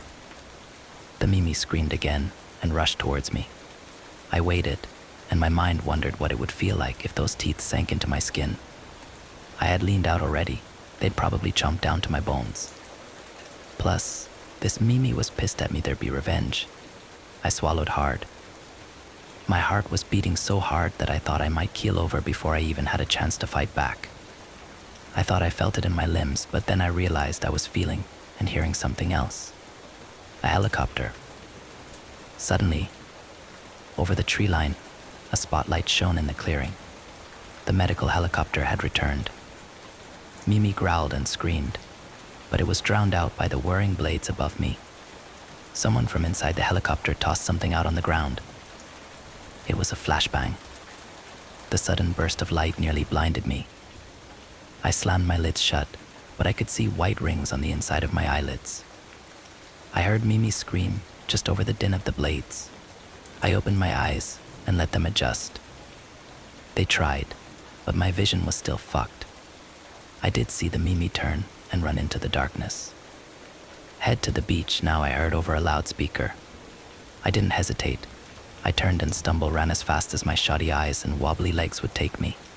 I heard the helicopter arc overhead and head for the beach. A few minutes later, I burst through the trees and was greeted by 6 heavily armed soldiers and the show's medical team. They waved me over, and we all scrambled onto the helicopter. A few seconds later, we were rising above the woods. "You okay?" the medic asked. "No," I said, "but I'll be fine." The medic laughed and patted me on the shoulder. I kept my eyes peeled to the woods below. I knew the screaming Mimi was looking up at me too. As we banked away, I swear I saw it walk onto the beach where the helicopter had landed. I saw those red eyes. When I returned to base camp, I discovered they had pulled everyone from the woods. Some people were banged up, but some were dealing with serious injuries.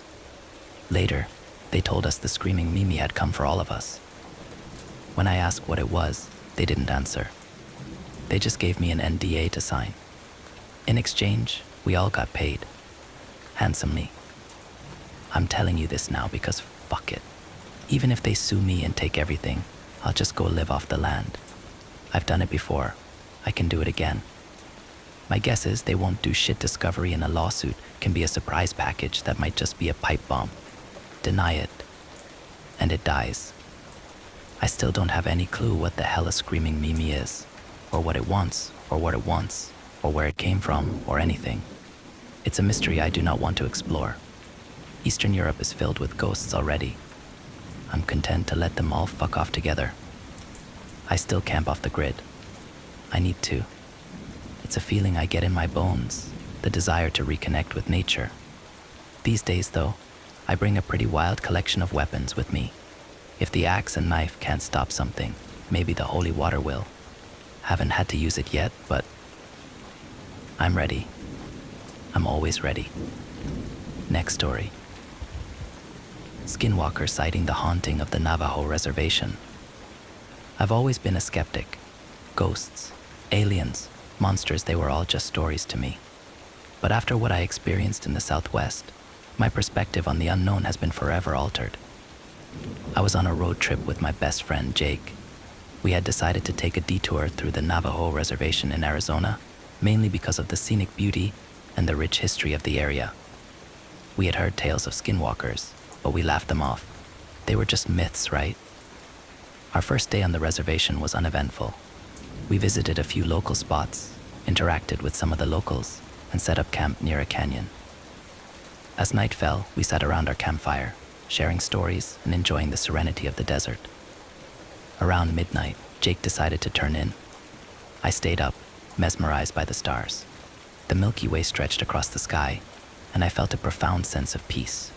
That is, until I heard it. A low, guttural growl echoed through the canyon. I froze, thinking it might be a coyote or a mountain lion. But then, I heard a voice. It was distorted, as if someone was speaking through a broken radio, but it was unmistakably Jake's voice. "Come here," it beckoned. Confused, I turned to our tent. Jake was sound asleep. The voice called out again, this time from the opposite direction. I grabbed a flashlight and shone it towards the source. What I saw will haunt me forever. Standing on a ridge was a figure. It looked like a man, but its limbs were elongated, and its eyes glowed a sickly yellow. It wore tattered clothing, and its skin was a mottled gray. But the most disturbing part was its face. It was Jake's face. I stumbled back, my heart racing. The creature mimicked Jake's voice again. "Come here," it took a step towards me, its movements jerky and unnatural. Suddenly, I felt a sharp pain on my arm. Looking down, I saw a deep scratch, blood oozing out. The creature had marked me. I bolted to the tent, shaking Jake awake.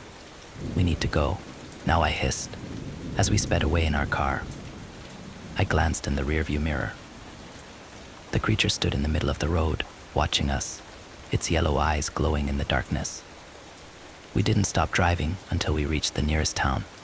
We checked into a motel, and I spent the night researching skinwalkers. The legends said they were witches who could take the form of animals or people, using their voices to lure victims. The next few nights were restless. I'd wake up to that same distorted voice calling my name, and the scratch on my arm seemed to burn and throb. It was clear that the creature had not only marked me but was now haunting my every move. Jake and I decided to consult a local Navajo elder. He told us that by interacting with the skinwalker, I had inadvertently invited it into my life. The only way to rid myself of its torment was to confront it and perform a purification ritual. With heavy hearts, we returned to the reservation. The confrontation with the skinwalker was terrifying, but with the elder's guidance, we managed to complete the ritual. The haunting ceased, but the scars, both physical and emotional, remain. The Southwest is beautiful, but it holds secrets that are beyond comprehension, and I'll never set foot on the Navajo reservation again. My final call as a police dispatcher has scarred Maine. I'd worked as a police dispatcher for 9 years of my life. It's a career that takes a level of mental fortitude that I don't think many possess. I used to hate saying stuff like that, always thought it sounded so pretentious, but the truth is, it takes a special type of person to be willing to voluntarily listen to some of the things we have to hear every single day. Don't get me wrong, the job wasn't always grim, and it even had its decent moments. I've got enough decently funny drunk 911 call stories to last me several lifetimes, though the reality of the job was usually far darker. I understood that, though, and felt that I was more than equipped to deal with anything the job could throw at me. I was right for a while. For years I had answered every call, always able to keep a steady head despite being faced with some horrific situations. My confidence in my ability to handle the job unwavering. Until the final call I ever took as a police dispatcher. I glanced at the time displayed at the corner of my computer screen. 11:43. I yawned, leaning backward in my chair with my arms extended as I stretched my back. I'd been at the desk since 3 in the afternoon, answering calls and dispatching officers as they were needed. which wasn't very often in this town. I lived in a little port town in Washington, about an hour or so out of Seattle, and though we weren't without our fair share of crime, our phones never rang off of the hook, which meant a lot of free time for me. I was always okay with that. As soul-wrenching as many of the calls could be, moments of respite were always more than welcome.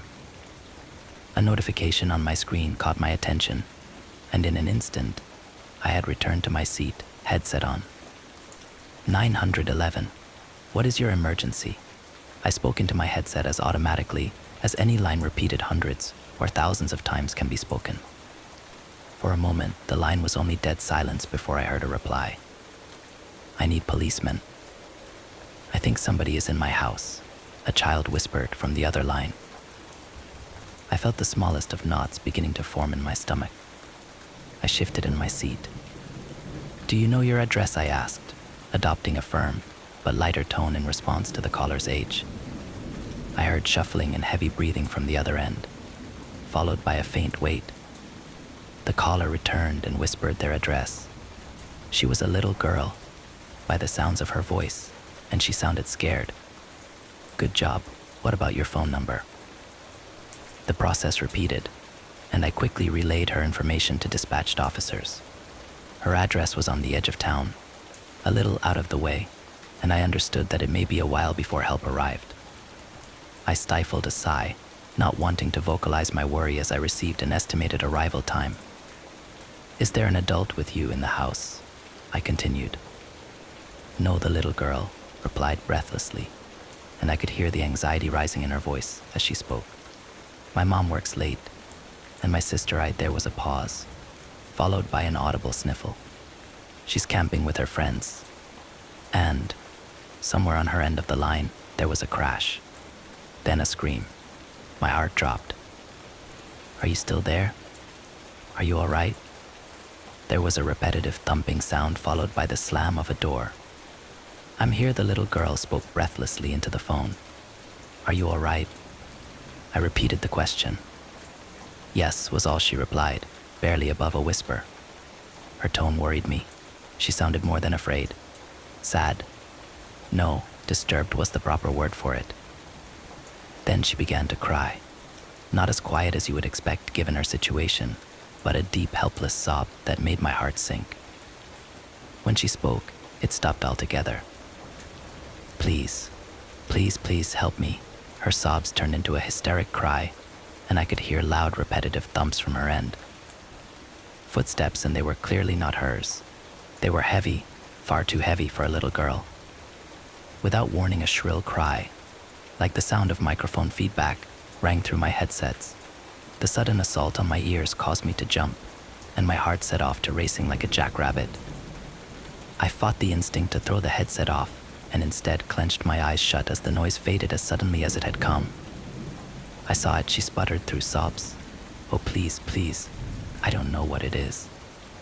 The frantic and frenzied nature of her begging increased, and a strangeness began to settle in the air that I couldn't quite place. A quick glance around the room confirmed that most of the desks around me were empty, and I was on the call alone. The thought made me feel very isolated, and a growing uneasiness continued to take hold of me that I couldn't place. Something about the call just felt wrong. Police are on the way, I began. I tried to infuse the statement with my usual level of assertiveness and confidence, but I worried that the uneasiness may be audible in my voice. Can you tell me your name? I asked. Amber. All right, Amber. Are you, or can you get somewhere safe? A room with a door you can lock. I'm in my room, she said through sniffles, and it was obvious that she had been crying profusely. I locked the door. Good.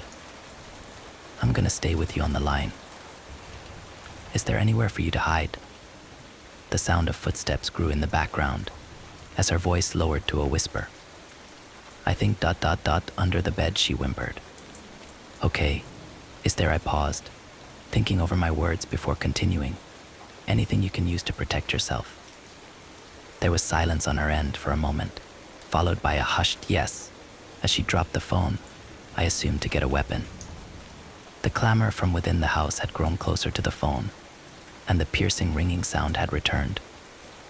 I was almost certain there had to be something wrong with my headset or with Amber's phone, and the sound grew to an almost unbearable extent, matched only by deafening thuds from somewhere on the phone. It sounded too close. I could feel the hairs begin to rise on the back of my neck, and the ominous sense of panic began to give way to an unexplained fear. The urge to look over my shoulder grew harder to fight, as the persistent thudding sound grew louder. Nearer. It all sounded too clear, I guess. There was no static, none of the white noise typical of a phone call ... nothing. Just the sound of footsteps approaching closer. Closer. I gave in to my instinct, whipping around in my seat, nearly losing my headset. No one. I had no time to settle my nerves as Amber returned to the line.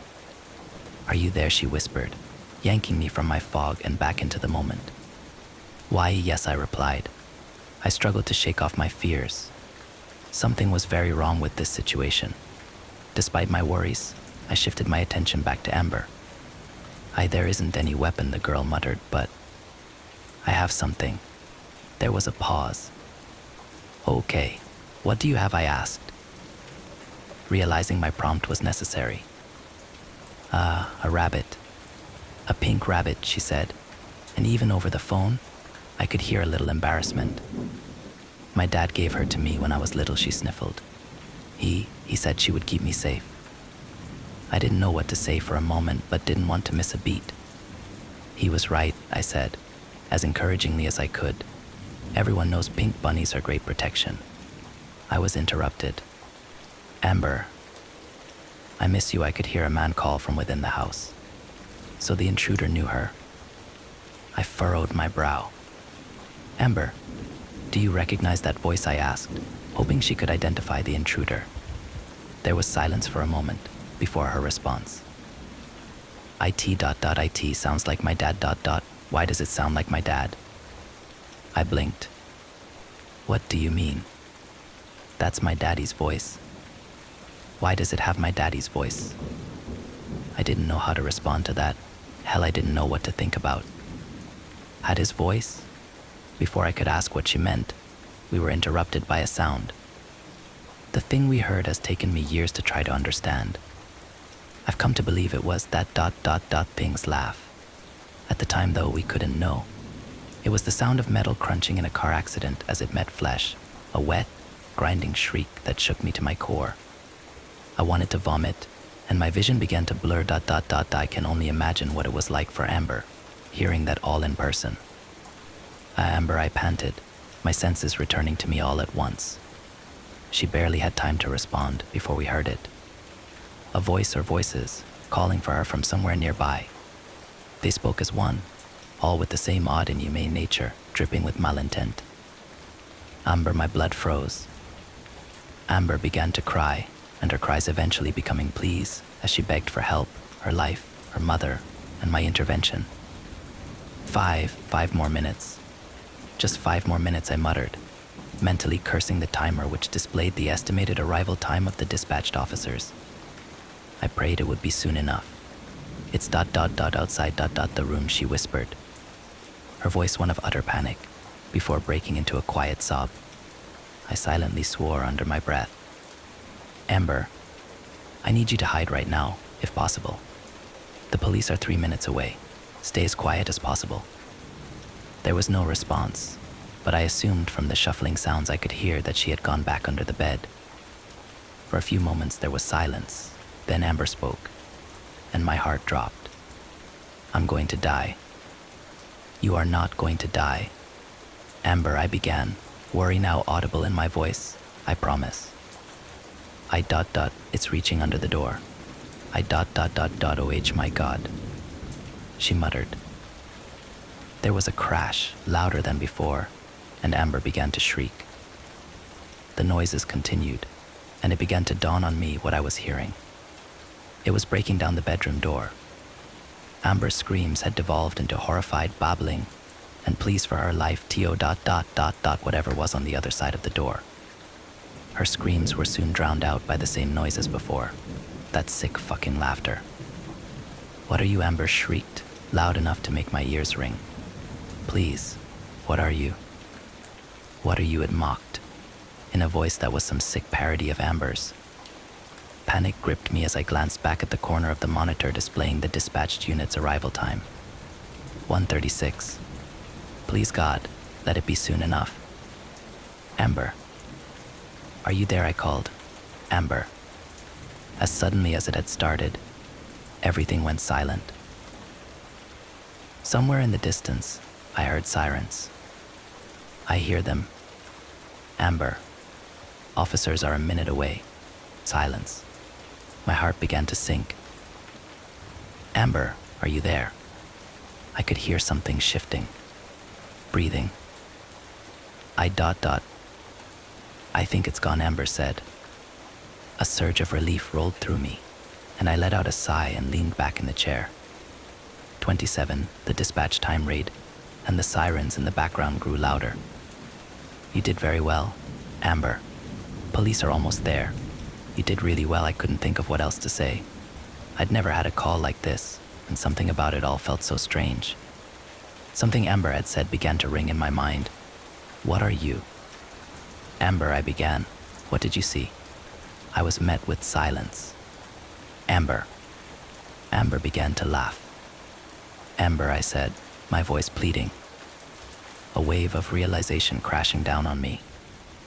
The laughter grew more raucous and less human with every second. Somewhere in the background, there was a knocking sound. They'd finally arrived, too late. I asked the only thing I could think at the moment. Why? The laughter stopped abruptly as the thing on the phone spoke. IT ... was fun. There was a click, and the line went dead. The house was empty when officers arrived. No signs of forced entry anywhere, except the door to Amber's bedroom, the bottom of which had been torn away by something leaving a wide space to crawl beneath.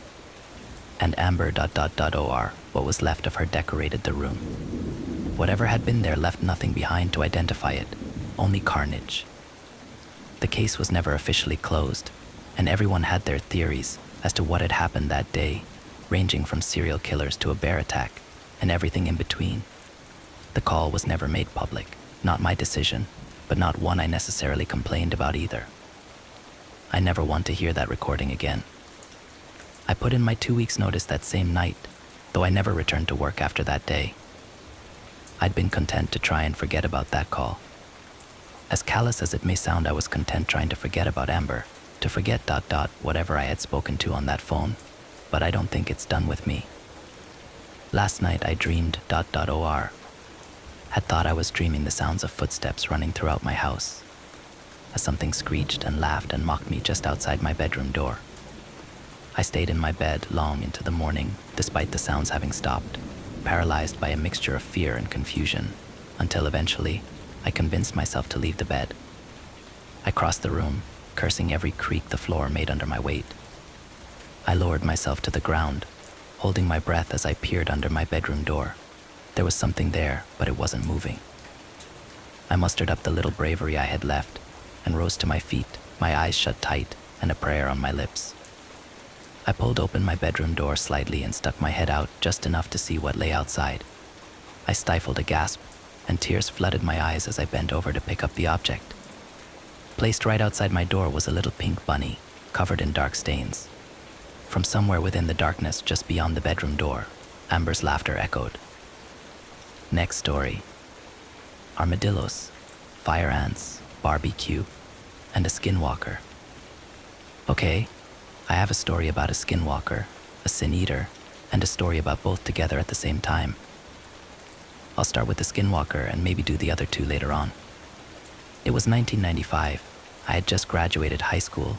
An old friend, who I haven't talked to in 7 years now, and I were hanging out, and I said, let's go to New Orleans, and we did.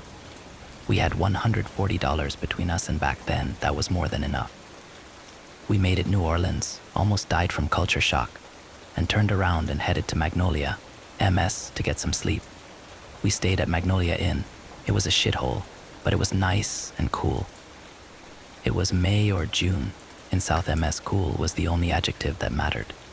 We stayed up that night playing poker, drinking Gordon's vodka, and talking about who knows what. Probably girls, college and college girls. At some point I said, ever been to Texas? No, pack your bag, and let's roll. We had a road atlas, Marshall. TX was right across the border from Shreveport. We arrived in Shreveport, made a phone call to another friend, who we were actually supposed to be staying with. Both of our mothers had called looking for us. The only person that knew where we were was the buddy on the phone. It was no big deal, we would be home in a day or two.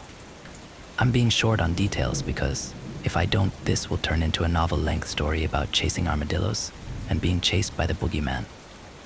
Before we left that rest area in Shreveport, where we made the call, we saw an armadillo.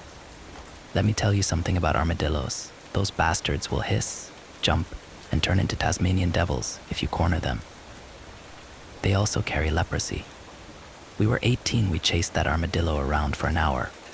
Now let me tell you about Shreveport. I don't know how it is now, but in the summer of 1995, it looked and smelled like a place where oil and metal went to die.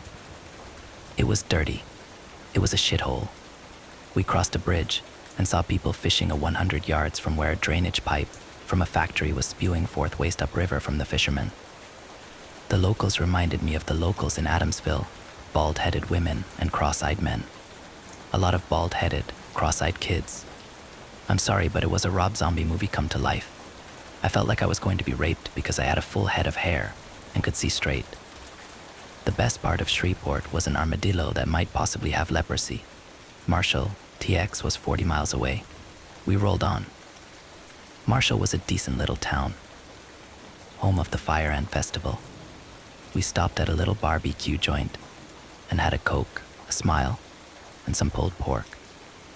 It was getting late, and the sun was setting. We looked at the map and decided to backtrack a bit and head up rural Route 43 through Karnak and past Caddo Lake. We would eventually run into Highway 59, head to Texarkana, and then head back home. When we left the barbecue joint and headed towards 43, it was dusk. Highway 43 wasn't well lit. It was almost as dark as Natchez Trace Parkway.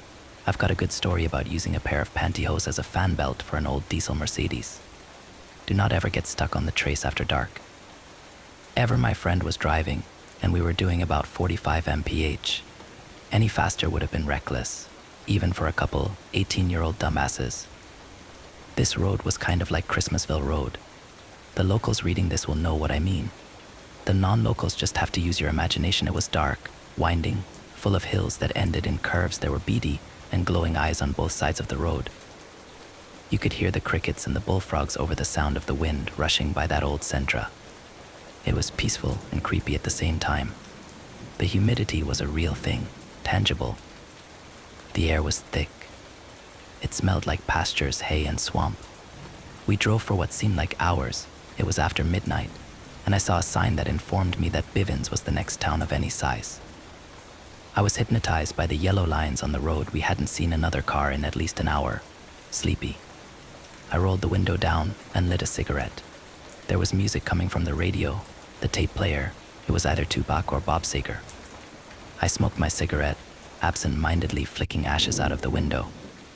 I took one last puff and flicked the Camel short off into the woods. Then I saw it. I never looked to my right. I didn't even kind of peek to the right. Maybe I did a little when I flicked the cigarette away. I don't know. What I do know is that in my periphery there was something running alongside the car. It was just behind my window, behind where the edge of the door ends, and before where the back window begins. I looked over at the speedometer, 40 mph. I looked at my friend. He was looking straight ahead. I looked straight ahead. I could still see it. I could see one huge arm, matted hair, reddish-brown, sticky-looking, primal. I eased my right hand over and rolled up my window. My friend was still looking straight ahead. His jaw was clenched, and he put both hands on the wheel. No words were said. I looked straight ahead, and still out of my periphery I could see that arm moving, muscles and tendons visibly rippling beneath that matted hair. As the car gained a little speed, the thing running alongside us lost pace, slightly. I then saw the hand on the end of that nightmarish arm. The hand was clenched into fist the size of a cantaloupe, a big cantaloupe. It was covered in the same hair, but slightly darker around the fingers, like it was stained with something. Suddenly the hand unclenched, and then I saw the claws, black as this damned after midnight Texas night. Those claws were at least 2 inches long, sharp, like an animal's. This wasn't a hand so much as it was the killing paw and claws of some beast whose only purpose was to kill and eat. I looked back at my friend. I looked at the speedometer, 50 mph. I looked straight ahead. It was still there.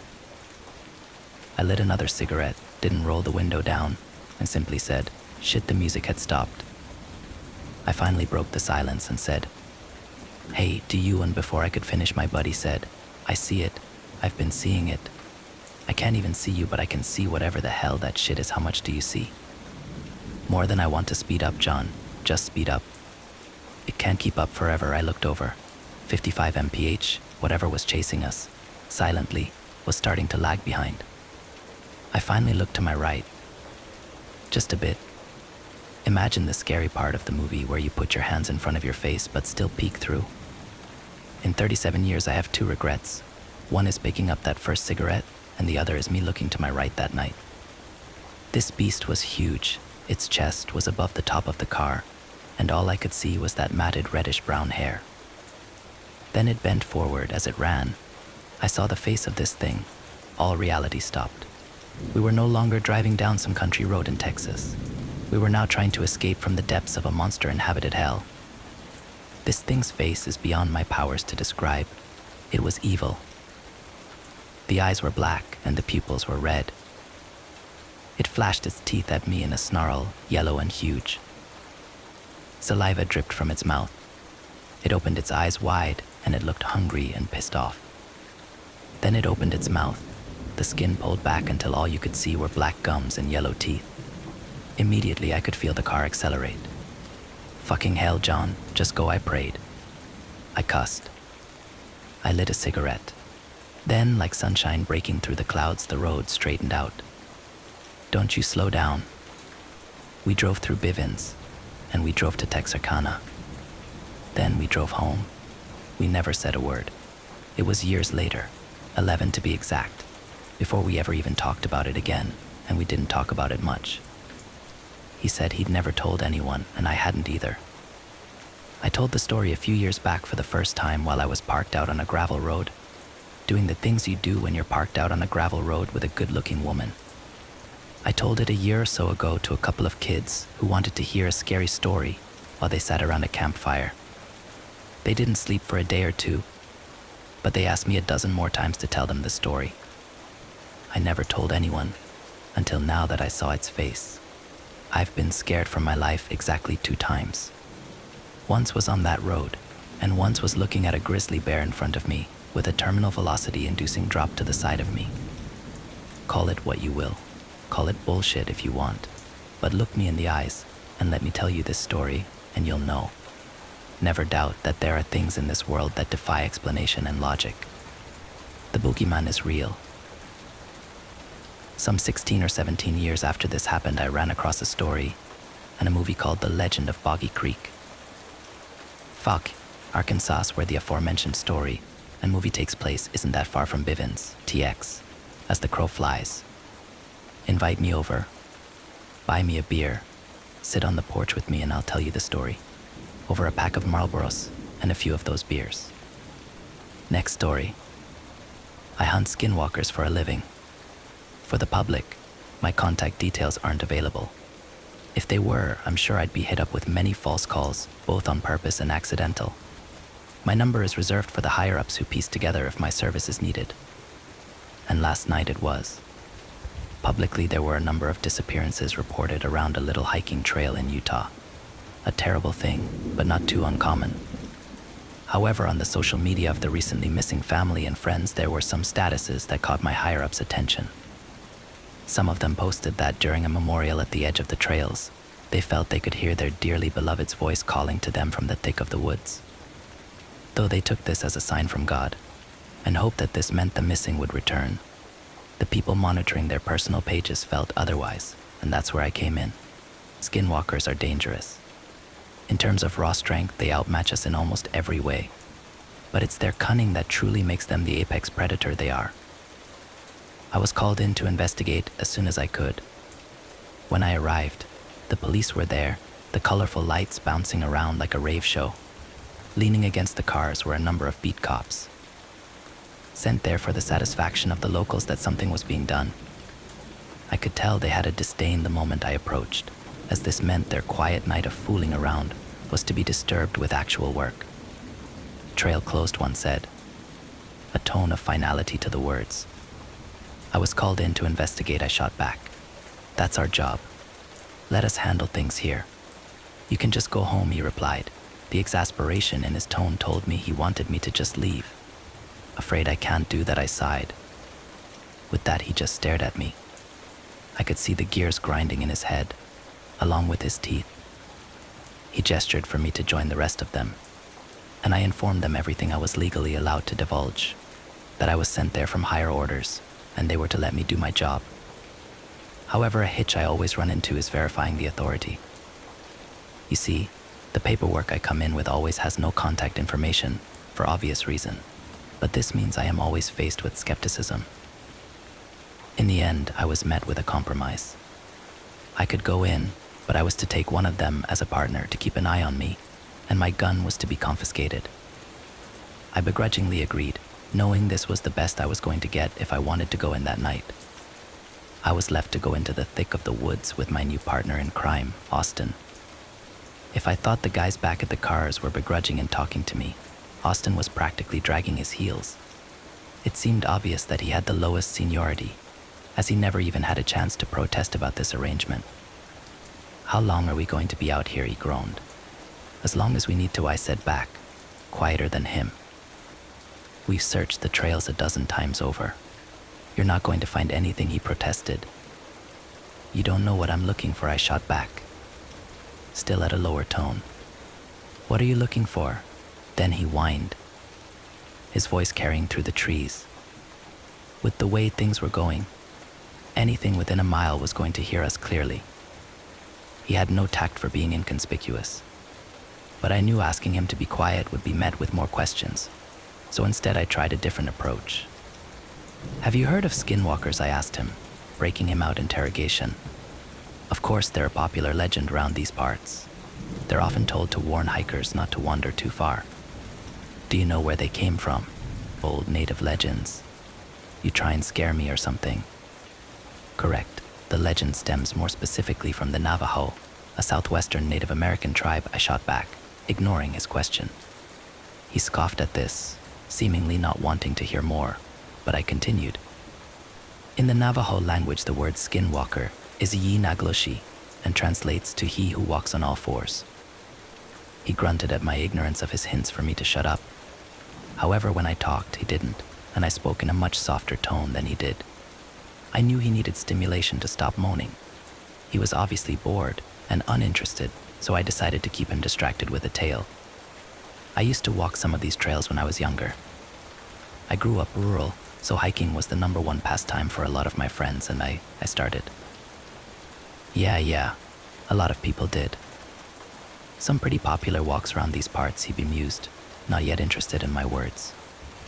Well, this carried over to my adult life. When the stresses of my job got me down, I'd take to the trails and woods to calm myself. It was my form of meditation. You'll be surprised the amount of kind spirits you can bump into when in nature. It seems to brings out the best in people. That must be what she saw in me. I met her during a walk. Nothing grand. Just doing what everyone takes for granted in a densely wooded area. And she was jogging the same trail. We stuck together for the rest of the way and were inseparable ever since. 2 years later, I called Regina my wife. Austin grunted, still not pulled in, but was now at least quiet. When we had our kid, Davis, I passed down this love for nature to him. He caught the bug as hard as I did his age, and we bonded as a family during our outings. We knew the land well, too well, so we decided to trails off to a lesser walked area. Our sense of adventure was at full swing. We knew we were more than experienced enough to look after ourselves.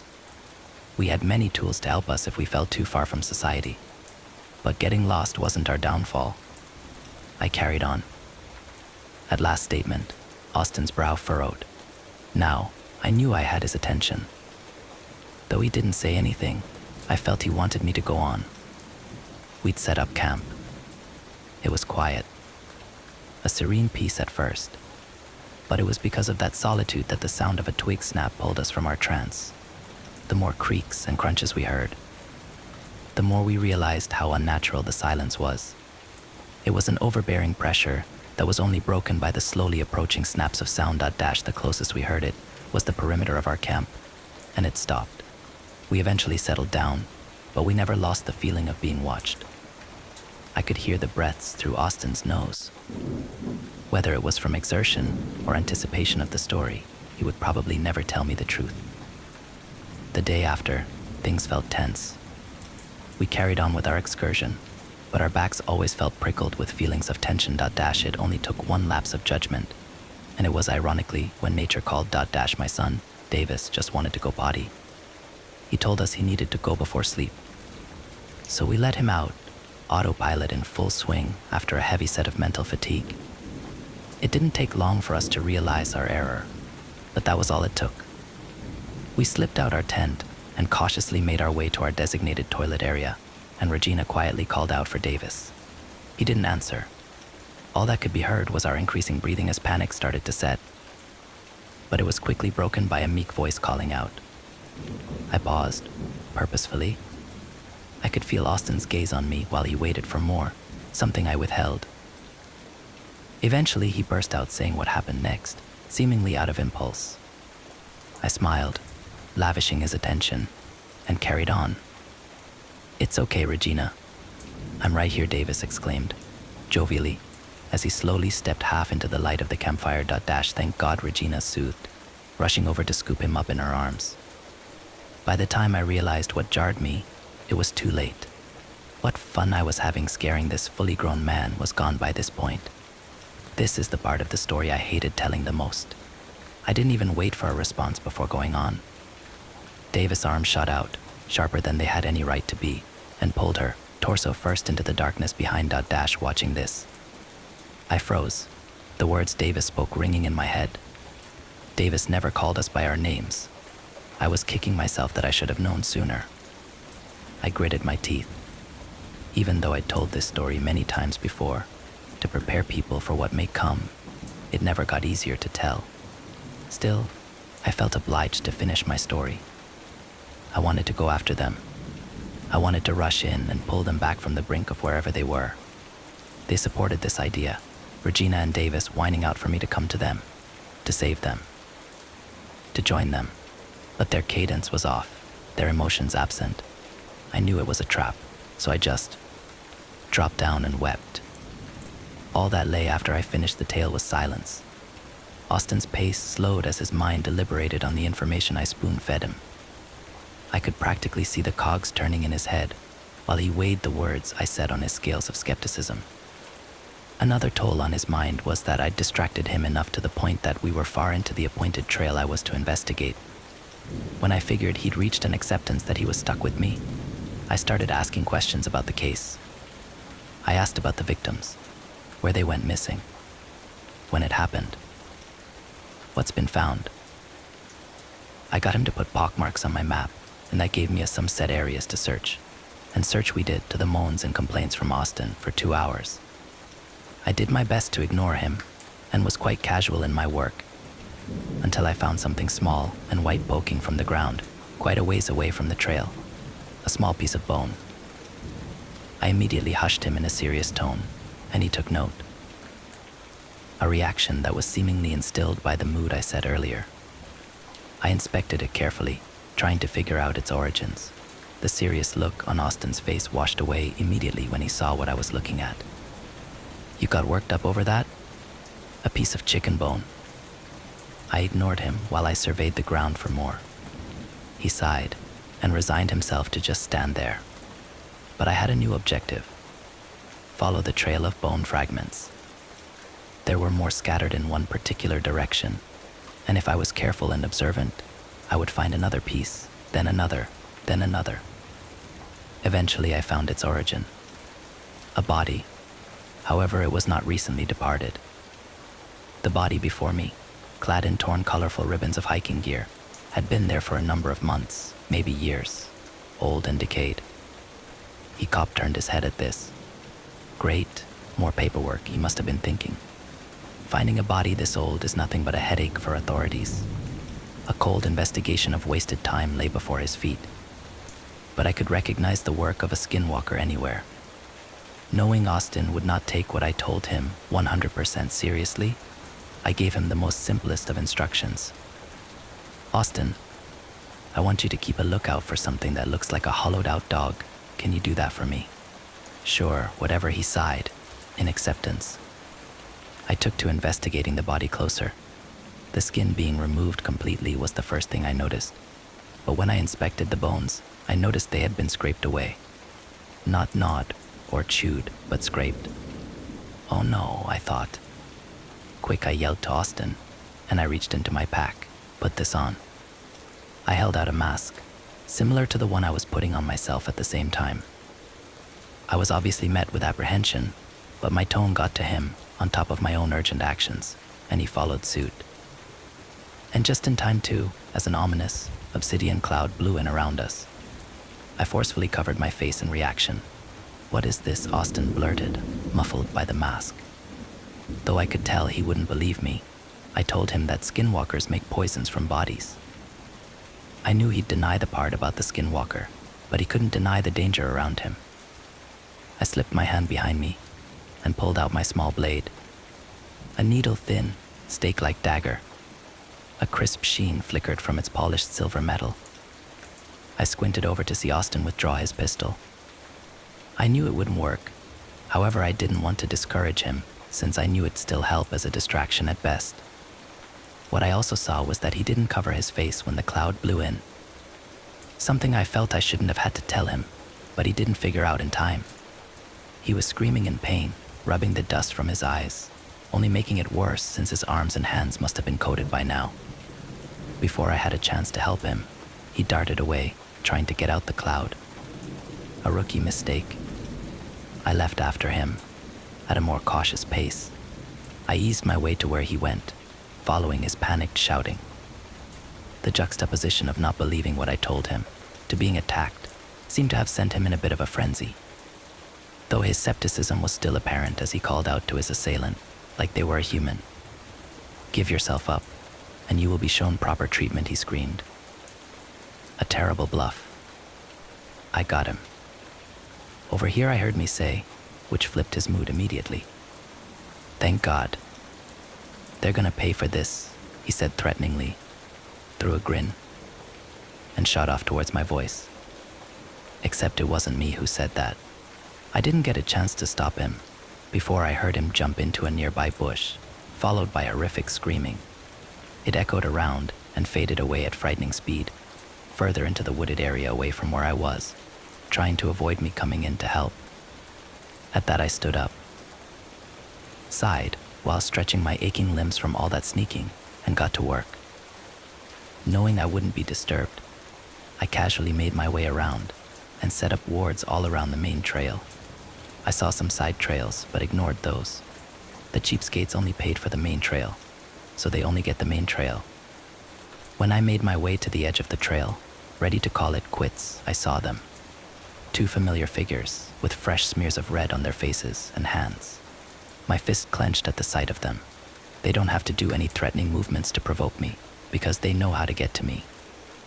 After all these years, they consistently taunt me with the skins of Regina and Davis. Tattered, barely held together, but I recognized them regardless. It was dawn by the time I was done. I emerged from the trail and met the other police officers from before. They had less energy to challenge me this time, as they seemed tired from their long night of escapades. I told them I was done, and grabbed my stuff. They asked where Austin was, and I told them he said he'd head back to meet them not long ago in an innocent tone. Acting oblivious to everything that went down, I used their confusion as a chance to slip away and headed back. I informed the higher-ups that there shouldn't be a problem at that specific trail anymore, and that I'm open for any more work they send my way. But I didn't tell them the gritty details. That's the secret with my job. 99% of the time, the skinwalker never gets killed. I mean, they're damn near impossible to kill. You either have to burn their hidden skin, which they make damn well impossible to find, whisper their original human name, but that's often lost to the ethers of time, or somehow overpower them and kill them with silver, which I mean, good luck with that if you want to try.